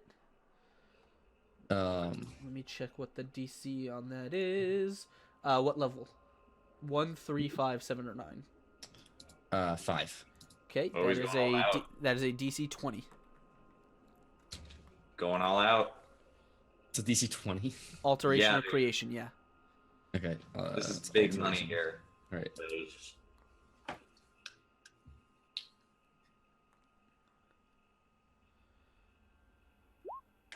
Oh God, that's not good. You kind of like close your eyes, and you sort of start listening to sort of the pulse of his blood, and you attempt to sort of reach out and touch that sort of that essence of pure blood that you know a little bit about, that you kind of have this connection to.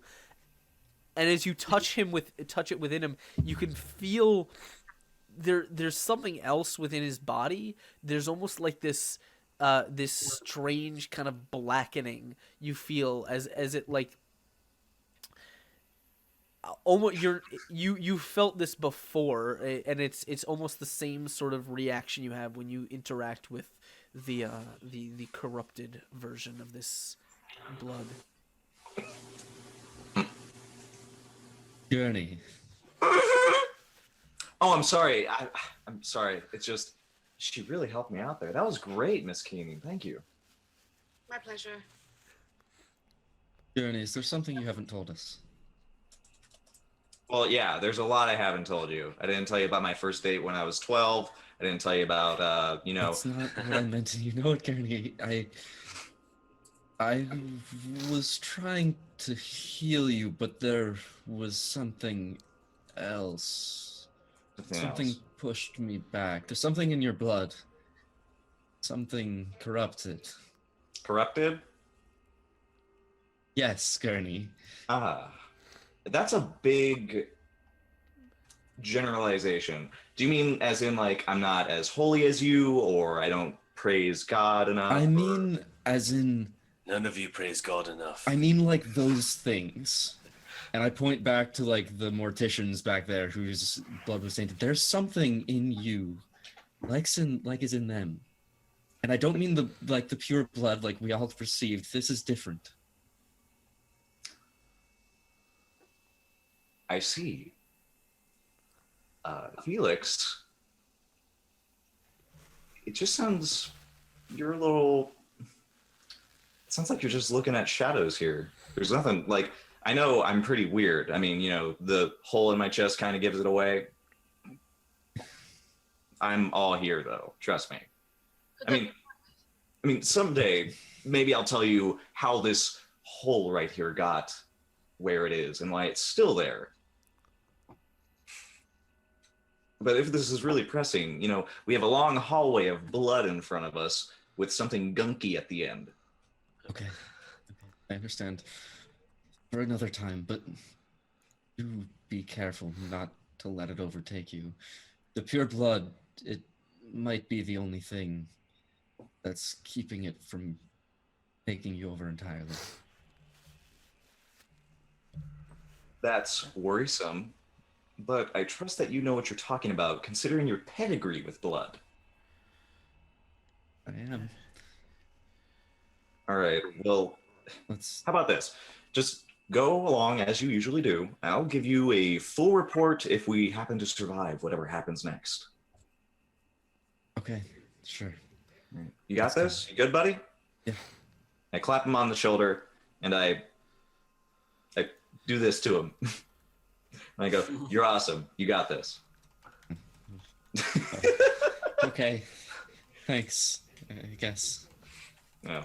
Oh gosh. All right, Ulrich, keep in front. Just kind of yell at us if there's something up there you see. Okay.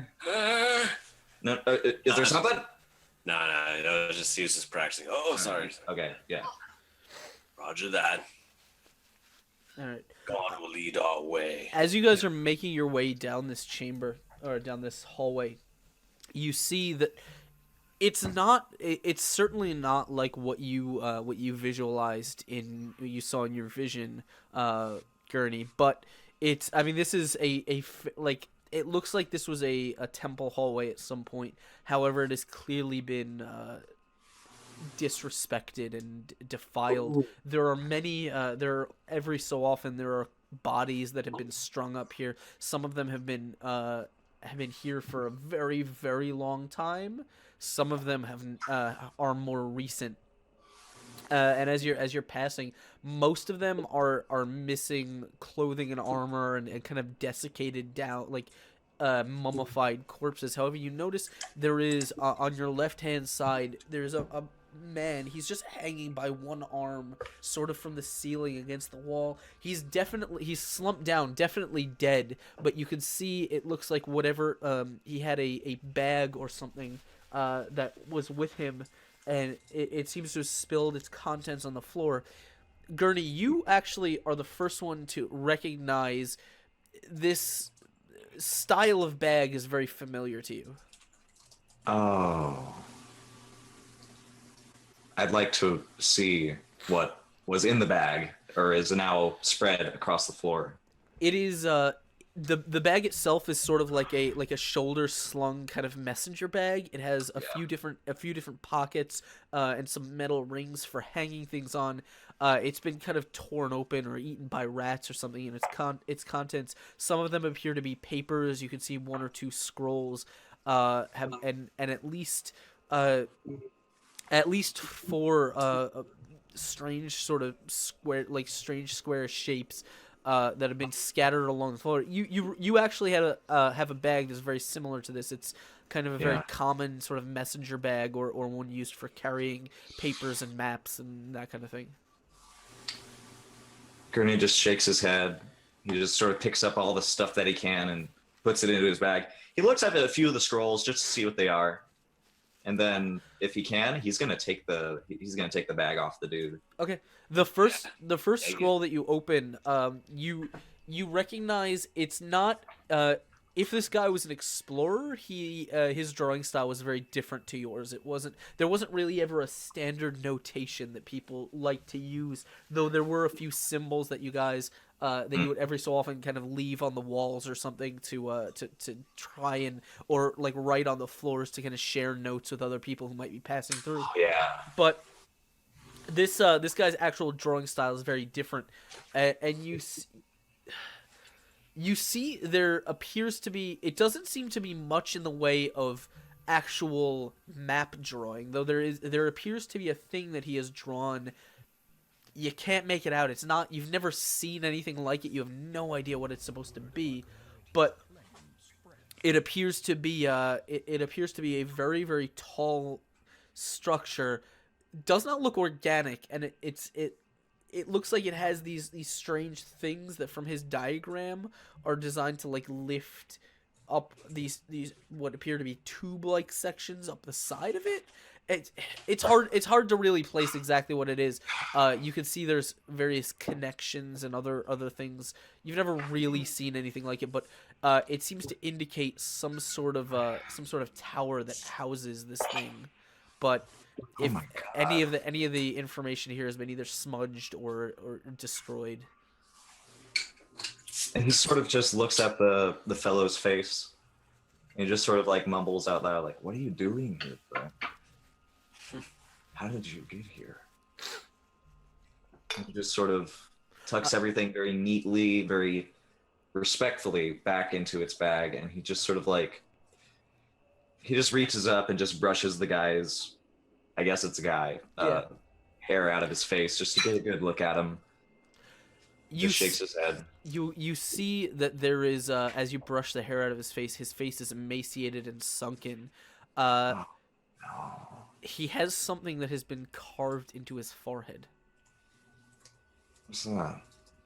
It is Sort of like part his hair. Try to get a good look. Oh, here, hold on one second. You kind of look, and it is a very, you've never seen this before, but let me make it a large. And you see Gurney pull out a big notebook. He's already got like half of the pages filled in. And he's just like starting to sketch whatever's right here. Oh. Okay. That's what you see. Okay. Do I recognize that at all? No, it wouldn't be something you'd really recognize. Are you guys doing anything while Gurney's doing this? I'm looking at the body pretty intently. You definitely see the thing that Gurney is looking at, this very, very strange symbol that has been carved on. It's not a rune or a symbol that any of you recognize. It doesn't really convey any meaning for you. Is it on any of his maps on the diagrams? You kind of push the maps aside, and you find there is a journal in there. It's not on the maps themselves, but you start flipping through the journal, and it seems to be fairly normal entries for a while, and then it skips a bunch of pages. And you see a familiar kind of heading. It's basically when you used to do a very similar thing, is when you would start an expedition, you would write a new heading and you would just take notes under there. So it's like each expedition was broken off into its different, very obvious start and finish in your book. He clearly has started an expedition at some point, but there's no notes in it. The first notes seem to be like, there's the first like description of the entry chamber and a descent into the catacombs, but after that it seems like he stopped, and then there's some strange scratchings, and then as you flip the page over, you see this strange circle symbol is just one, and then another, and then another all over this page, and there are also words, and some of them are smudged. There are drops of blood on this page too, and as you get to the bottom, you just see the same word over and over, and it just says skin, skin, Skin. I slam it shut. Okay. He didn't know what he was getting into. I think everybody got a little itchy after hearing that. Skin. He got deep. He Uh, found something, I guess. Felix, you What's notice there are aside from the papers and stuff, there appear to be 4 things on the ground. You've actually seen things like this before. But you kind of I pick up the things. you appear to be lifting up a familiar style of tarot card. Oh. And so, give me 1 second. No, why'd you do that, Felix?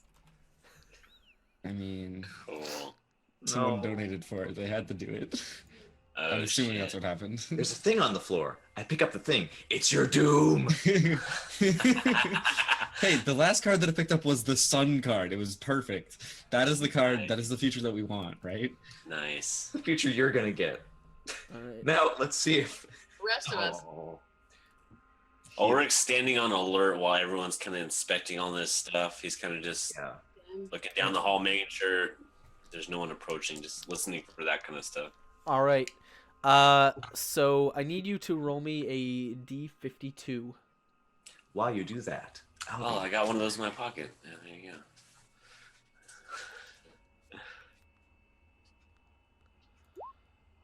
31. I gave you these visually last time, didn't I? Yeah. All right. I will put yours on screen then. Let me just get a folder so I can save these. Hold on. My first instinct's like 31. Oh, sick roll. And so wait, out of 52, is that good? I guess that's kind of good. It's random. You know, there's no. Oh, yeah. Critical card draw. Why is Yeah. this? We're all waiting. It's like, oh, it's random. Anything can happen right now. You guys All right. sit and wait. You could die right now. Since there are 4 cards, I need the rest of you to in order. So I guess Din, roll me a D51, Oh, and then Lisa, I need you to roll me a D50, and then Yay. we'll have. I'm included. All right, 1D51 for me. Oh. No, I did it wrong. Oh, it's okay. What do I write? Do I roll? Yes, a D49. 23. Hey! Right in the middle. Okay. So let me get these image wise. Nice. Please be roll. kind. Nice. Actually, I don't know. See, high numbers, you'd think that'd be good, but I guess right now anything can go. So No, nothing is good good. luck to everyone. I have put faith in nothing. Yeah. Just you wish good luck after the roll. Okay, so you, Felix, draw your card. You. You. This is your fault. Yeah. And you draw the 10 of Wands. Oh. I'm gonna take that. The And I'm- 10 of Are those all Wands. business cards from PAX? Or Yes, they are. That is literally this is my stack I of was like, business wait, cards those from were- PAX. That's awesome. I knew it. This isn't the full stack. There's so many more. He's doing an I was art. like, that wasn't Magic the Gathering. What was So Din, you drew your Ulrich, you drew yours. Nice.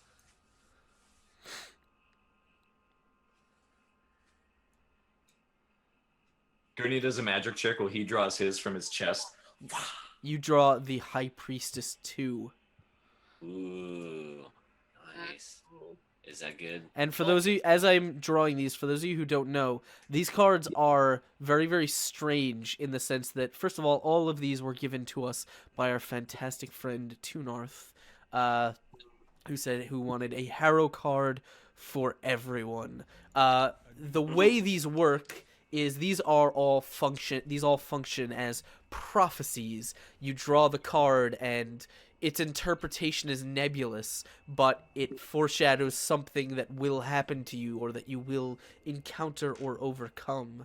And hopefully, when it does, it will either be good or it will be bad. But you will be rewarded at the end of it. So what the prophecies exactly are left up to the interpretation of the card itself, but they all kind of foreshadow something that the players will experience. So Din, you got yours. The next is going to be Vesper.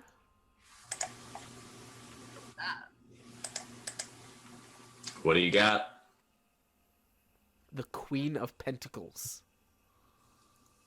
What? 15. That sounds 15. sick. Very nice, very nice. And last but not least, Oh, don't say that. That makes me think of Laz. We're not allowed to say that. Sick. No, why? Dan, why? Gurney. Just give my card to him. Oh The shit! dead man. Oh shit! What'd I get? the Is devil. that a real? Is that the real card? Oh god! That is his card. Putting that up to mess with us for a second. Nope, that is his card. Well, I have the devil? That's what you Yikes. drew. Ulrich grabs a sword and just looks over at Gurney. Yeah, I hide it from Felix. God. Wow. Okay. It's a good thing I you did wonder that. if- I'm pretty sure you're the devil right now. Yeah. Yeah, I think we're all looking at Gurney like, is there something you want to tell us? I just neatly stick it in my fistula. He neatly puts it with the other PAX business cards. No, I tuck it in the messenger bag, I guess. And then I go, there's nothing to see here. Keep going. It said deviled eggs, not devil. Oh, It means we all get an appetizer. And as you all get a glimpse of your future or things that are to come, you are getting ready to you see the end of the hallway is in sight. There are a few more bodies, ruined tapestries, and kind of crumbled tile and paintings and stuff that line the walls and floors, but you can see the end of the hallway, and the chamber beyond is coming up. So before we go any further, I tell Felix and Ulrich, okay, if something goes bad, You're the devil. God, no. Kill you on sight. got it. Sorry, I was thinking out loud. Thanks, Ulrich. God, no. Listen, if something goes wrong, we'll light the lantern. We'll run away and light the lantern. That'll get us out of here. Okay, so only a word 3 saying that. Okay, isn't it just us? Because I was thinking earlier, like, should we show the lantern to our new companion? Listen, I'm not going to start explaining Okay. that. I'm not gonna break her world for her. At least not yet. You're right. It's probably faster and easier just to show her when it Which happens. world were we in again, by the way? Sorry, what was that, Felix? Which world are we in? Are we in the dream? Or- Listen, Felix, we're in the world that we The real started world. in. We woke up in this world, and the other one is the waking dream, so they call it. Okay. We're- Making sure. Just wanted to keep track. Okay, yeah? Let's talk. I got this. I have it all in here. Okay? Ulrich's Okay, like, he says yeah, duh. And then, but you see him kind of like, I actually don't know either. And then They I didn't look back and forth. slap Ulrich on the butt to get him moving. Oh, I'm too old for that. You should have Oh, done that 50 years ago. I might have entertained that idea. Well, I can't do it when you're in the middle of battle, Ulrich.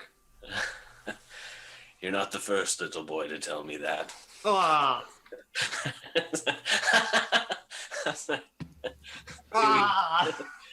Never Oh my mind. God. Let's go. The Vatican, all right? Oh. let's go. Going forward. Here we go. All right. What do we see in the firelight? As you emerge into the final chamber, you see this place kind of open up around you. It looks with a high vaulted ceiling. You see this appears to be. This could easily pass for a cathedral. Whoa, hold on. sound. This could easily pass for a cathedral, however, you know that you are fairly deep underground. There are no pews or benches, but there are large columns that kind of separate this chamber into 3 sections, and it actually looks a lot like the cathedral or the church place that you walked into originally. However, rather than having a large statue at the back, almost the entire back wall seems to be it seems to be covered in a tapestry, which is to say, not a woven tapestry. No. You can see that there appear to be large, kind of dried, leathery sections of skin that have been stretched like wide, and have been kind of either nailed to the wall here or sewn together with heavy threads. You can see them kind of making a mosaic along the back wall. There are kind of bits of red, flesh and things still stuck to various sections of them. However, you're not quite sure exactly how old or how long this has been here. There is, at the bottom, there is what appears to be an altar of some sort. The altar itself is stone, and it has 2 large robed figures, each of them kind of outstretched, holding a bowl. They're very, very tall, though. The bowl itself would easily be at like head height for a person, and their bodies would soar high above. And there's the rest of this chamber just sort of disappears into darkness. There's no torchlight here. There's nothing to really help you get your bearings. It's just you see the large, sort of strange display in this room. Yes. I turn on life drain. Okay. I take this moment to quickly turn on life drain. Okay. Okay. I need at least 20. So you said there's 2 figures. Those weren't statues. Those are or they're statues. They are statues. Okay. They're part of the altar. Whew. Okay. Whew. Okay. Felix is gonna kind of walk up to the altar and start examining it. Ulrich's in shock of realizing the skin tapestry right now and the sacrilege of it. Yeah, I told you. Expect something bad. Does it look alive? Is it Or is it pulsating? just art? Roll me a Jesus Christ! The fact that you had to ask that. Roll me a perception check. Wow. Oh, Oh my God. What is that? What is it? Perception? Yeah, it's under your mental skills. What, is it a D20 and a D6 or just the D6? No, it's D20. D6. D6 is your bonus. So it's always a D20 plus the whatever your bonus is. Okay. All right, 9.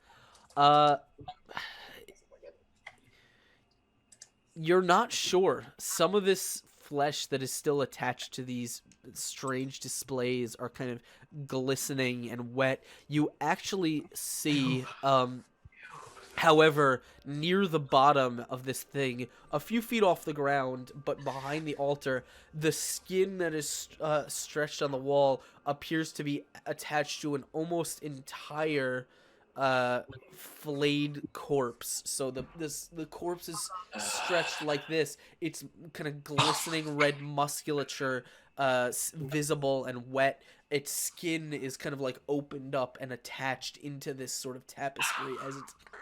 You can see it's. Recognize it. No, you can't see much of its face as its entire left-hand side doesn't have skin. From about it certainly doesn't have skin, so it doesn't have a face, but its entire left side from about here to about here on its head is these like large kind of bony spikes, just dozens and dozens of them, almost as if they kind of erupted outwards from this creature.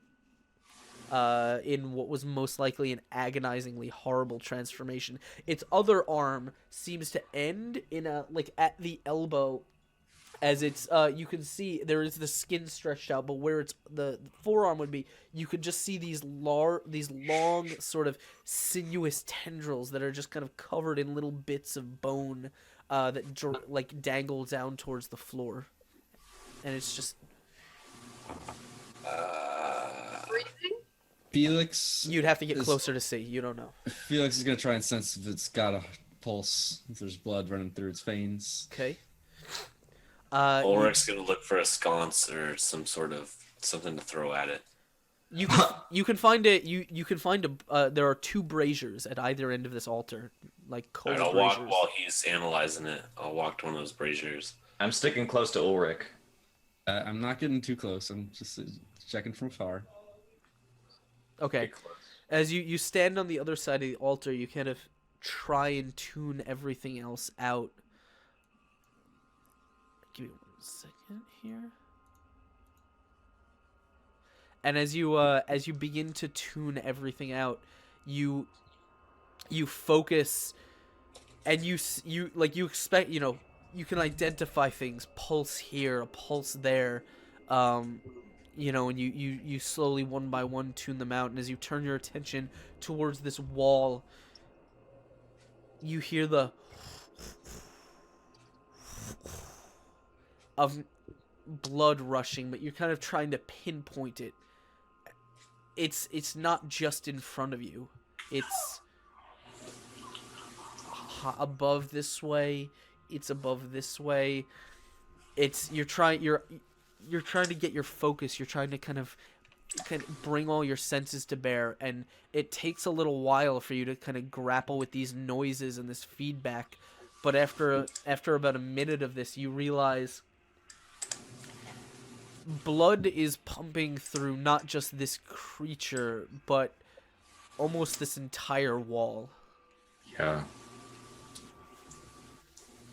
At this, Gurney just sort of like says out loud, Jeramon. Well, did we see all that right now, or is it just That Felix was- doing that his was little? That's blood. in his head. Yeah. He can hear that. Okay. He can hear the. We don't know Okay. this. Okay. Yeah, Gurney just starts like not loud, but just sort of like loud enough for it to echo in the chamber. Jeramon, we're here to talk to you. Talk to you. Talk to you. Talk to you. Do not attack us. Attack us. Attack us. No, do not. Sorry, I was just.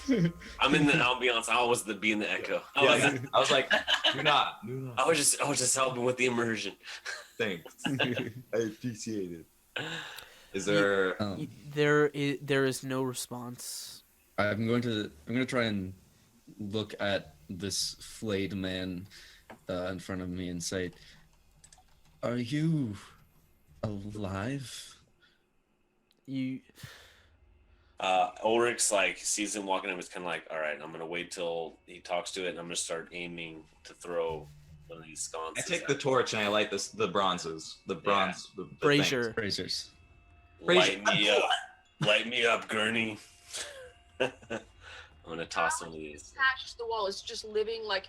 Has it been attached with Oh. something, or is it like It's been stitched there?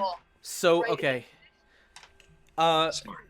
It's a good question. This is a very strange thing to imagine, but Oh, no. if someone were to Now it's getting strange. Okay. Getting sorry. strange. if Get someone rid. were to cut through your skin and then sort of peel it away from the body, such that only the skin from like on the front was open, but the skin on your back was still attached. Basically, the skin is sewn into the rest of this tapestry, and he is still attached to his own skin. So he's not physically. He doesn't. You can't. You'd have to get closer to see, but you're not really sure. It would be. You can't really tell how So- he's physically attached. You had to use It's a tapestry that's like actually like a tapestry, but there's also skin kind of attached to it. No, somehow, no. so The then tapestry basically, or- is flesh. The tapestry is The entirely skin. Can I say, is the blood running through all? The blood's running through all of the skin too. Mm-mm. Okay. My God. Oh my god. the worst Errol suit ever? Okay, so I tried to say hello to him. Did he say anything back? Hey, buddy. Not from where you are now. Okay, the echo. I'm gonna get closer to him. I'm gonna walk up next to him. Oh my god. Okay. So you want to walk around the altar and kind of get nearby? Yeah. Just getting close to him. I'm going to pull out this this syringe of my own blood, and I'm going to inject it into him. Okay. And then This is crazy. having done that, I'm going to try to send the voices. It's like the opposite of hear the voices. Okay. In that Shut Are you I gonna- can communicate with someone who I share the blood with. Okay. Ooh. So that's what your I like this. your intentions are. One more question: when you finish injecting him, do you plan on staying nearby? I mean, Now that you ask, I just wanted to know if whether you wanted to stay there, or you were like taking a few steps back immediately. After. I'd probably take like at least 2 steps back after that. Got it. I'm not like getting real far away, but not. Okay. he had to You- get close enough to inject it. Where did you want to inject him? In the arm, I guess. Okay. In the booty. As you kind of make your way over, push this sort of metal syringe into the arm, and you kind of there's about half a syringe left of blood from what you gave to Guinevere. You finish injecting and you take a few steps back. You just take a deep breath and focus your mind, and you try and push out all of the sounds as you feel this sort of glowing coal of consciousness somewhere deep within, and you attempt to speak directly to that. What was the message you wanted to send? Hey. I think it's like kind of like an open communication, so I can just kind of talk with it. But I'm just going to say, Well, you have to send an initial who message, are you? obviously. who are you? You almost feel the consciousness in this creature sort of rouse at your attentions, and you guys watch as kind of it stirs, almost as if from a bad dream.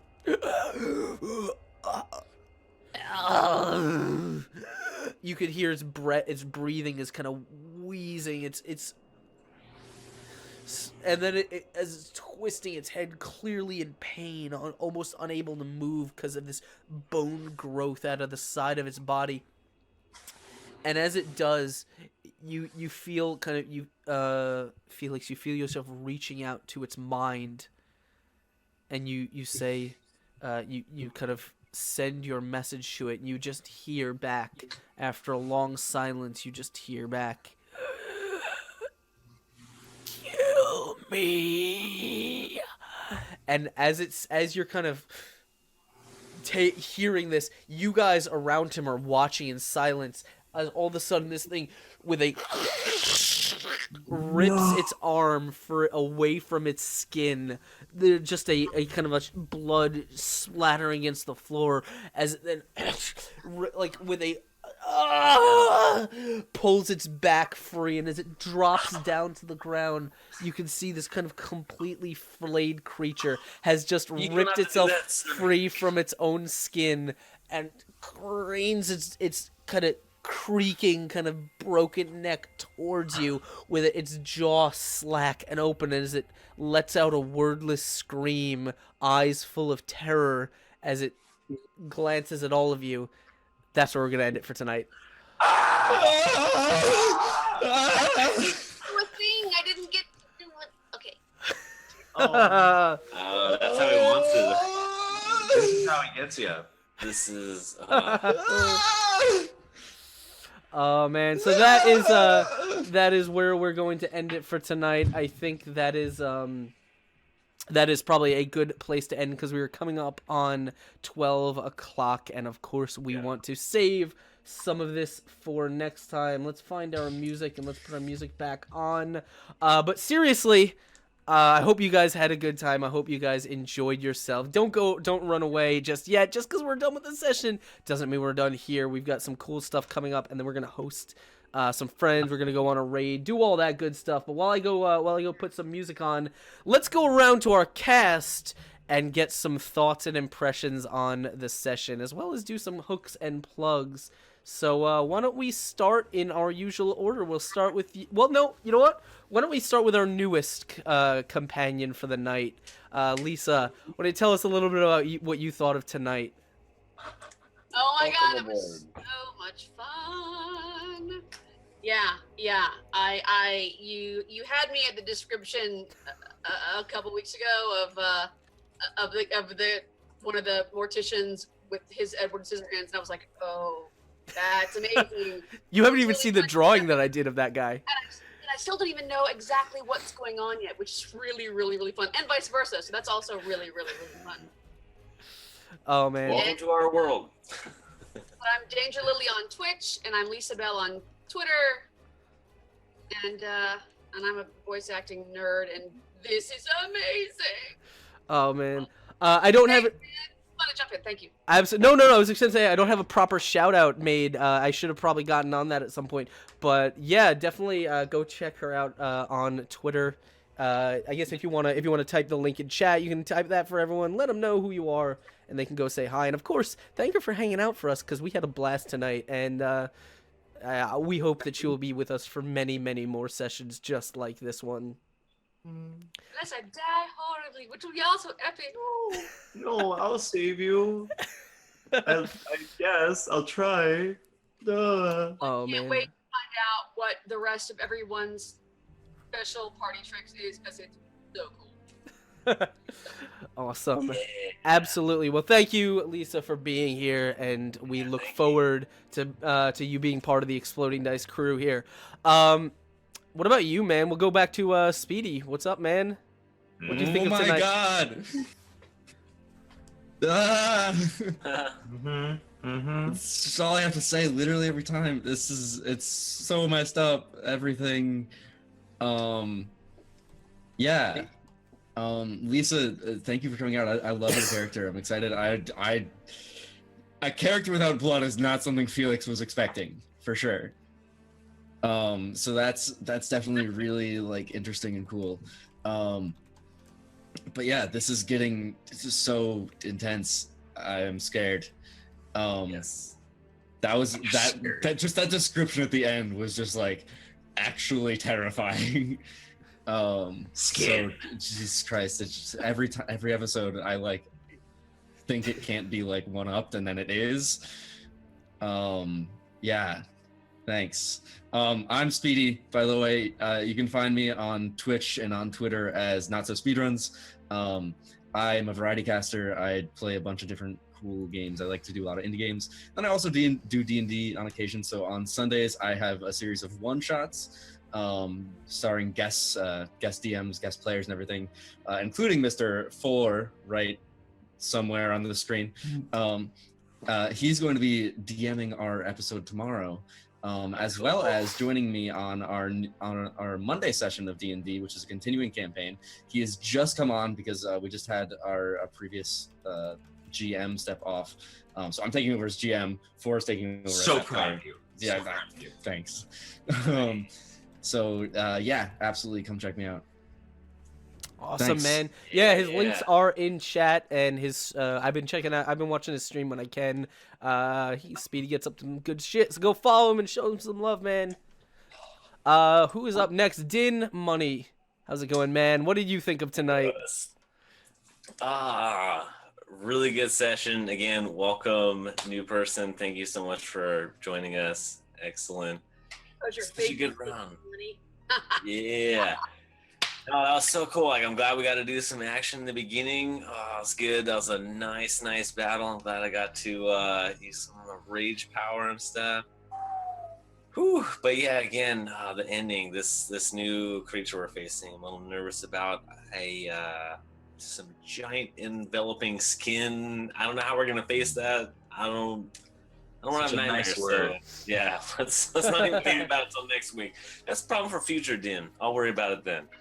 Nice. So yeah, it's been a pleasure. Another great game session. Thank you so much for having me, Askren. I am Jeff Trebs, or Din Money Online. I'm a digital painter and a game dev. I actually have a game that's have a Kickstarter out right now. I'm gonna post a link to the demo.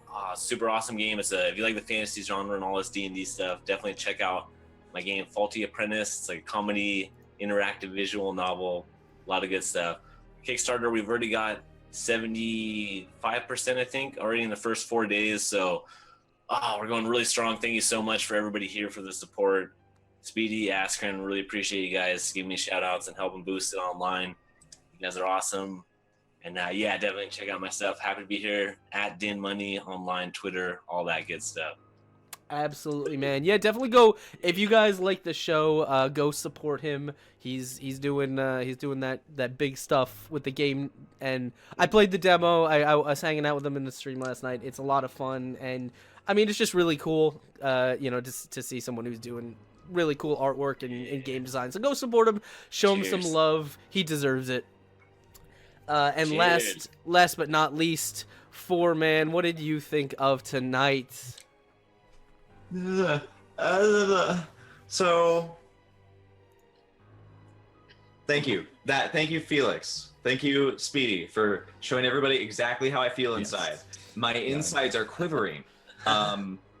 Writhing even. Oh, how dare you. Every time that we play this, somehow it gets so much worse. We've seen how bad the city can get. Best worst. It's so much worse underneath it. It never gets better. No, only gets worse. This is a great series to watch so far because the horror just keeps getting ramped up again and again and again. And I always think it's going to come up to a point where, okay, I'm ready to call this normal life. No, there is never going to be a normal life after seeing a tapestry of skin. And wow. Yes. Yeah, Palemore changes you, bro. Again, it was very wonderful to have our new player, Miss Lisa. You're so wonderful. I can't wait to talk and chat and RP and share backstories and go. Can we just like rip it off? Just you can stand on my Can we shoulders. just rip off the Rip it skin? off, rip. Rip it off like a tapestry. Anyways, my name is 4. My channel on Twitch is called On the Forefront. Currently, it's sort of in development. I'm deciding what I want to do with it. As you might have heard, this is kind of an announcement. I'm going to be dungeon mastering for Speedy tomorrow. It's going to be very interesting. I've got a very special one-shot. You're going to see this voice do some things. You're going to see my face do more things because that's probably the funnest part of, having the cameras is there's so many twists and turns I can make this thing do. Monday, I'm really excited to be playing because he is so wonderful, isn't he? And you're I'm so ready to help with that. But I want to, spread Dungeon Master on my channel. I want to get campaigns going. So Where tomorrow? Where? On Twitch? Where? Me on the forefront. Okay. Yeah. On the I don't know forefront. when, but I love to get players, and I'm going to look for some. And I love you guys, and I love Askren for doing this for us, and I love people who watch, and that's me. Okay. Cheers to Askren.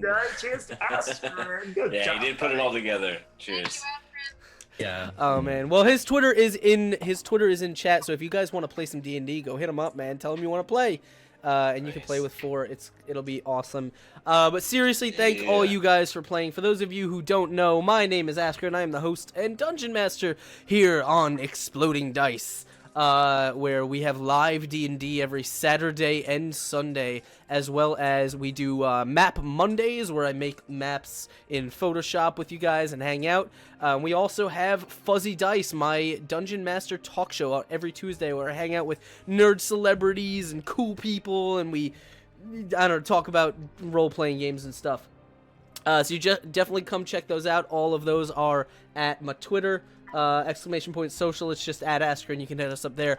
I do want to, because it's the end of the session, I don't do this during the session because it kind of breaks the atmosphere a little bit. I wanted to thank Toonarth so much for being our second Game Wisp subscriber. Thank you so much, Toonarth, and also for his $60 donation to get you all of those tarot cards. Thank you so much, Toonarth. You are the hero of our channel every month. We love you so much. Way better than one Arth, I always said. I cannot wait to see the Two payoff Narth, more that like you are 60 responsible Narth. for. Yeah. Toonarth, too furious.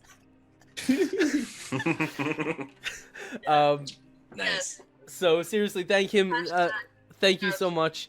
And thank you guys for coming out and your support. As I said, this is not the end. We're going to go raid one of our friends. I think we're probably going to pass the love along to my friends over at Arv and Elron. They are playing D&D right now. You know what? I think they're ending. I think they might be ending soon.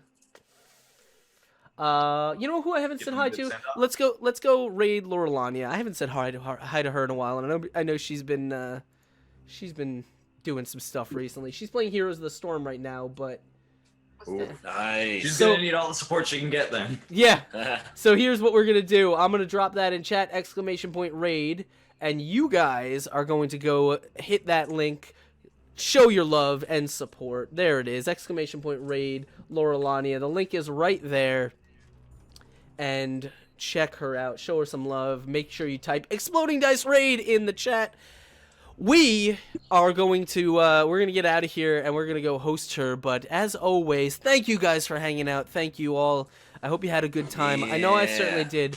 And as always, hold on, let me turn my volume off. There we go. As always, don't let Dice Thulu get his tentacles on you, because he might weave you into his flesh tapestry. Ugh. We'll see you again I thought next you were gonna say time. penetrate us. Either one's bad. Oh. We'll see you next time, guys. Take care, everyone. Cheers. Goodbye. Thanks for coming out. Goodbye.